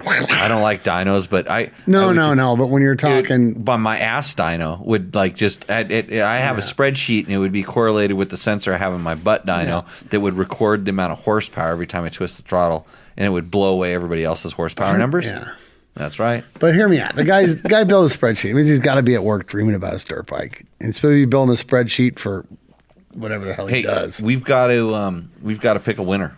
No, we got one more. Oh, okay. And we finally got our semi-vintage steed here. Hey, somebody's replying to John. I'll just get my old pipe repaired and keep it as a spare. It took me 40 hours to destroy it. Probably another 40 hours to destroy the new one. Yeah. You don't ride like John Perkins. His budget would be reduced by 37 hours. Yeah. He's big. Yep. Whoa. Yeah. 2000 Dirk Harshwood. Dirk Harshwood. I don't think that's right. There's no R in there. DIQUE. Dick Harshwood. Wait a minute. Hey, I see what you did there, Dick. Did this guy submit last time too? I think he submitted last week, yeah. Really, what did he have? That's not a real name. Sure, let me check. Well, I know this guy that used to write stories for Cycle News under Rock Hardwood. Yeah, there you Rock, go. spelled like rock, and hardwood. Actually, there's a hardwood racing. This guy Supercross. remembers that guy. There's a hardwood racing Supercross. Really? But Yeah. his first name can't be Dick. No, I think he put a question last week. He didn't have a bike last week. He had Okay, a question. but He anyhow. sent his bike. Well, thanks for. Hey, Thanks. if it's not your real name, it's cool. Thanks for participating in the show. We like to keep it, All right, here we go. as raw as we can make it. We got a 2005 XR 650L. Wiseco Big Bore. Ooh, What does that take that thing to? you need to be a Dick Harshwood. You got to have big wood for that. Morning wood and all. Pumper carb. Owning this, you don't need to. Owning this, you don't need a tractor to plow the field. So it saved him a lot of money and not having to have a tractor. Okay, Especially probably with a big bore, right? Gives that thing just like a ridiculous torque. I'm super disappointed in the list. I mean, you don't have to get crazy with it, but you need to talk about. FMF, don't it? He has an FMF on it. It's a Q4, yeah. He needs to explain a little bit more. He's got some luggage racks and stuff on there that I want to know about. He's got a windshield thing. He's got He's got some double take mirrors, and Double Take is a friend of mine and a great company. By the way, if you want some double take mirrors, and there's always this nugget in the show we don't know about, like it just comes out of nowhere. Email Jimmy at dirtbiketest.com. Ask about the double take discount. I will send it to you. Because it's usually reserved for special people. But if you're listening to this right now, special people get special treat. So double take mirrors are on this thing. That's super awesome. I'm curious if he's gone to the level to get that much power. What the hell did you do to the suspension in this thing to handle it? Because stock, this thing has plenty of power, and you're a man if you can handle it on the stock suspension. So I'm gonna, because I don't have enough info, I'm gonna slide this onto the we'll call it the more endo-esque thing, but and like I said, don't be a dick. Okay. Well, what are we picking here? And don't be so harsh. Harsh, yeah. Don't be. Big John, who's got the best bike here? Who gets the $100? Oh, we wanted you in for this segment, John. Yeah, I really did. Johnny can spot a bike really well. He can. One of the that best. guy is a savant at seeing stuff on a bike. Yeah. I would agree. I'm literally going with. I like this one. You like this one? Is that the? Well, you know what? You know which one I'm talking about? Yeah, I do. I agree. Yeah, that's this bike right here. You just knocked another bike off the high end of the scale. He went OTB. Hey, Jesse. Largely because you got a pretty Sano bike, and I don't see a lot of silliness on there, and I know that it does need some parts, and you're a worthy recipient of sounds the like he's Tech going to do Talk some of the right Taco. things with his part money. He would do some of the right things. Hey, he looks like he has an accessory disc rotor on the front that he didn't talk about. Wait, which we can't cancel him? An accessory disc rotor. Look at the front disc rotor. Looks like one of those Galfer wave rotors, doesn't it? Yeah. He didn't put that on the list. Well, we could pick that KTM 125 because I like that and it's brand new. It needs a lot of parts. Ooh, good question. Good call. No, we're giving it to Jesse. He's a dual sport guy. He just is. Yeah, you got it. He almost just dropped right there. So yeah, we almost lost a listener tonight. Almost lost a listener. Jesse, you're the winner of that thing. Get in touch with us, and we'll make sure we put you in touch with Taco Mike. Go put your down payment on that underwater kit, buddy. Yeah, get you started. I need to see what this is. Great supporter of the show. I need to get Taco Mike in here because I need him to come out with an ECU because I actually want to do a tune with Taco Moto. Because he puts these bikes into the other magazines and stuff like that, and he knows that I complain about everything because I want it to be just this way, and because I always think my way is the best way. We should work on something. Oh. I'm going to put this in the chat. Matt's looking at the underwater. You found this it, is Matt. fantastic. This thing is awesome. Chat needs to check this out. This is awesome. I love it. It says pre-order only. Yeah. You might, right. Because of COVID, he probably only has 5 or 6 of those on the shelf. Oh, I assume it's really hard to get these with the supply chain issues. Especially since Haverford hasn't been around since 1968 or something. It says the monkey. I mean, when I say click that link, guys. The monkey, funny. the real live monkey that he has in the back of the shop that builds those types of kits. It's hard to get him to do it. Oh. Like they get the rules. They like to just sit back there and drink tequila. I know that kind of monkey. That's like me at the shop. Throttle monkey. So, okay, we got a couple extra questions in here someplace, I think. Jesse Gent we did have him. He was almost edge of his seat. I think he was ready to jump off the cliff for the hundo. Hey, what was that front disc rotor though? Did I call it? Not the guard. What were you hiding behind that disc guard? He mentioned it. He talked about it. What's our next thing? Hey, looks like the from Jesse G, YZ85 Fast Laps. Looks like the YZ85 is more than enough for me. Well, so we up on Dirt Bike Test, I think there's some videos of the new YZ85 and YZ85 LW. I was pretty bummed that I didn't go out there to ride those bikes because I tell you what, as a former world backyard supercross champion 7 times, beat some big names back in the day. No, Jeremy wouldn't show up. He was scared. I did beat Ryan Hughes though. Oh shit! Really? Oh yeah. You don't know much about me, do you? No. Yeah. I don't follow your racing career. Hey, you should. Yeah, you should really like. I mean, it's on the internet someplace. Jesse G, I like here that you like it. So I wish I would have gone out there to ride those things. Those mini bikes are fun. Okay, next question. Be cool. 2020 Husky 501 full test, Brian Falcon. Is it safe to pull the exhaust perf screen on the stock ECU? Must be the perforated. Is that what he means? Yeah, the very end one on the stock KTM. I have the 500 EXC, and I am completely happy with the performance and power, but worried about the heat and want to cool down for longevity's sake. All comments on the show are the expressed views of the host and not representative of anybody else. So, if you were to do that, it would probably be very good for your motorcycle. Yeah? Yeah. The perf screen is a sound dampening. I saw one this weekend. Yeah, I didn't know. Yeah, it's a sound dampening device that goes over the limit. of producing extra heat inside of your motor, and it reduces a certain amount of performance that is noticeable. Kind of throttle response. It doesn't really hurt the power, or popping it out doesn't really gain much more power, but it just lets the muffler dissipate the heat a little bit better.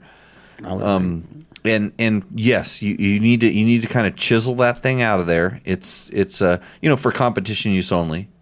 You would want to chisel that thing out of there, make sure it goes away, and that the bike never sees it again, and you don't have to change anything else. That is probably the one of the nicest things you can do to your motorcycle, I would say. Looks like if you got just the right hole saw, you can knock that baby out of there. Yeah, you could do Take it with that from a you could carpenter. Do it. Hey, if you have door related questions, we could have answered those tonight. Logan can answer them too, but he's short on the words. But Jimmy's the expert on this. I still need Logan to come over and put the door in that damn tin can across the street there. Yeah, he's got a lot to learn about him. Yeah. Oh, it's not going to go in straight. Maybe not. It's going to take a while. We should sit there and supervise him. I'll provide the beers. Yeah, I will give him my piece wage I give everybody else. Really? Well, he's got to invoice me. I'll pay $64 for that, baby. I'll pay. We're going to watch the slowest $64 ever made. I think it'd be good times.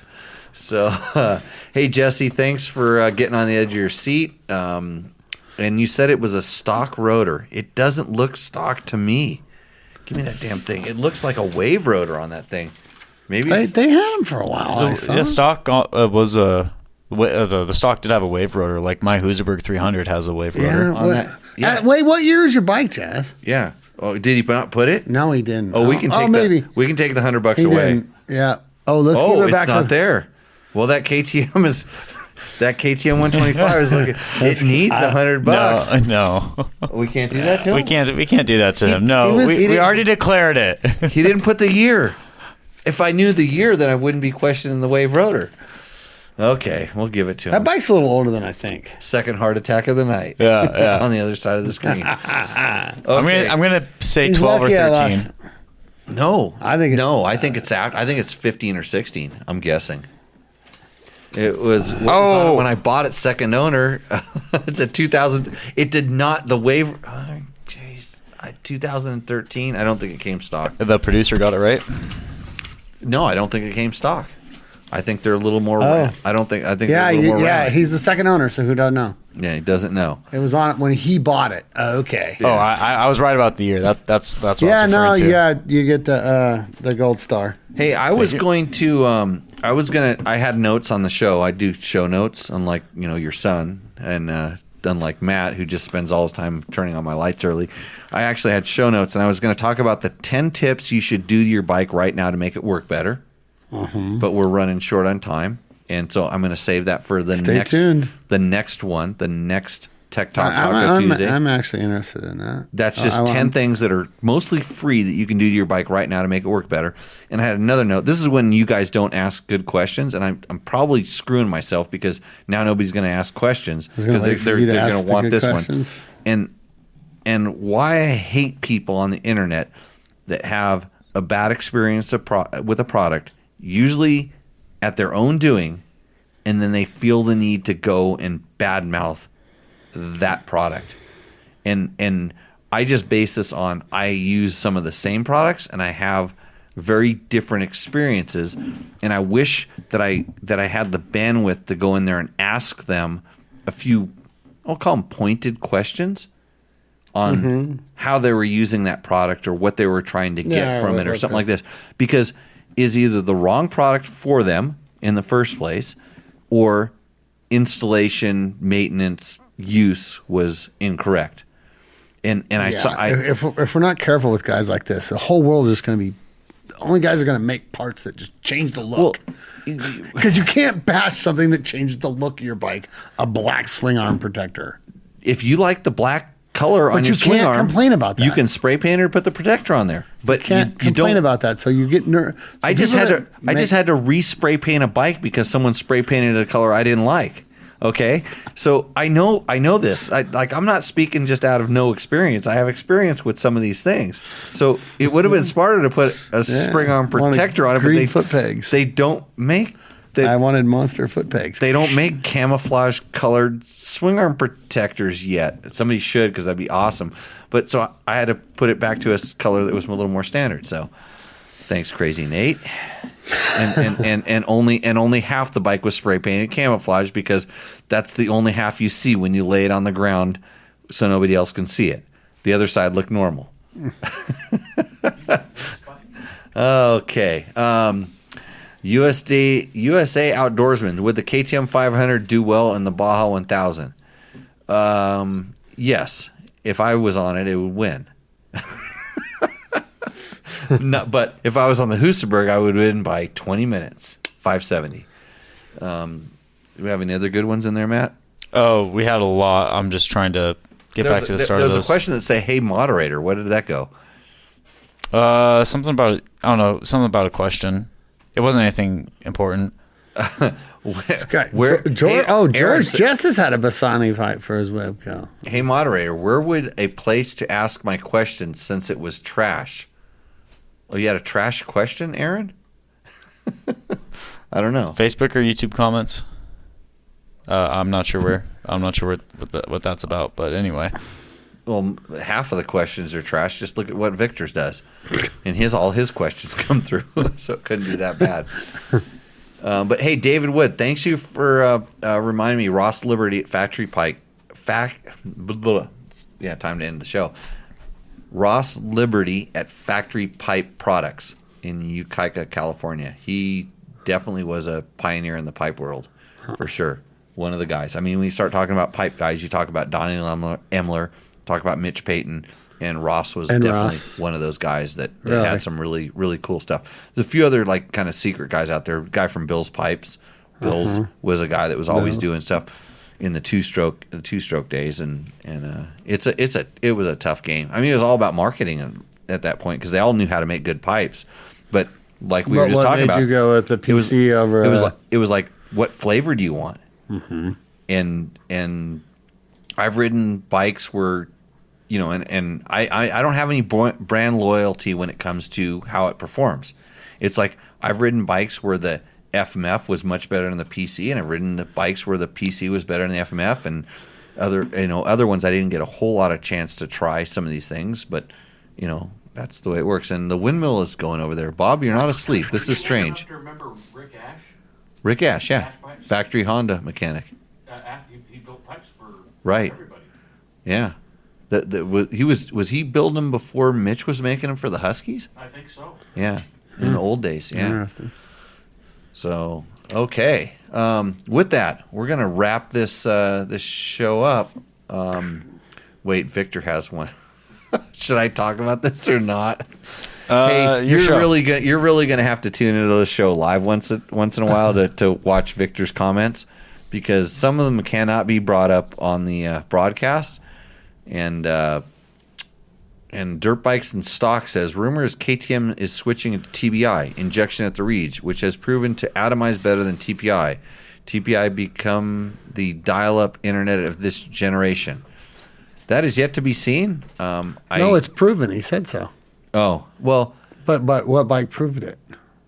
When they introduced that bike and it performs better than the current bike, which I tell you what, my current 300 for the type of riding that I like and the type of riding it's sold for is incredible. So, and the windmill, one more time. Bob, we're going to end this on this note.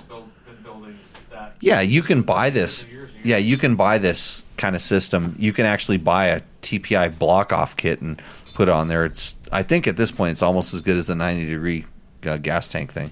You can buy that for like an old carbureted bike or a new one? A new fuel-injected bike? It was the ECU, everything. For a fuel-injected two-stroke? Yeah. Fuel-injected, yeah. So, yeah, it's an upgrade, I guess. So, hey, thank you very much, everybody, for joining in. Thank you, Jimmy, for coming in. It's been happy to do pleasure. it. Thanks for having me. It's strange having someone else. R.I.P. Logan. Yeah. We'll hope he dug the hole before we toss him in it, right? Yeah. I want to see him put that door in. Matt, good times. If you want a private instruction riding school by a handsome young man out here in Pahrump, Nevada, it's called Jimmy's Ranch. You come out to Jimmy's Ranch and you can get a private instruction for your beginner needs. No happy endings though. No, it's a totally happy ending. When you leave this place riding as a better rider, that's a happy ending. I have a no crash record and a lot of smiles on people's faces. So that's it. Smiles for miles. Okay, everybody. Hey, thanks for joining in. And what do we always say? See you out there on the trail. See you on the trails. Cheers. Woo, shakas.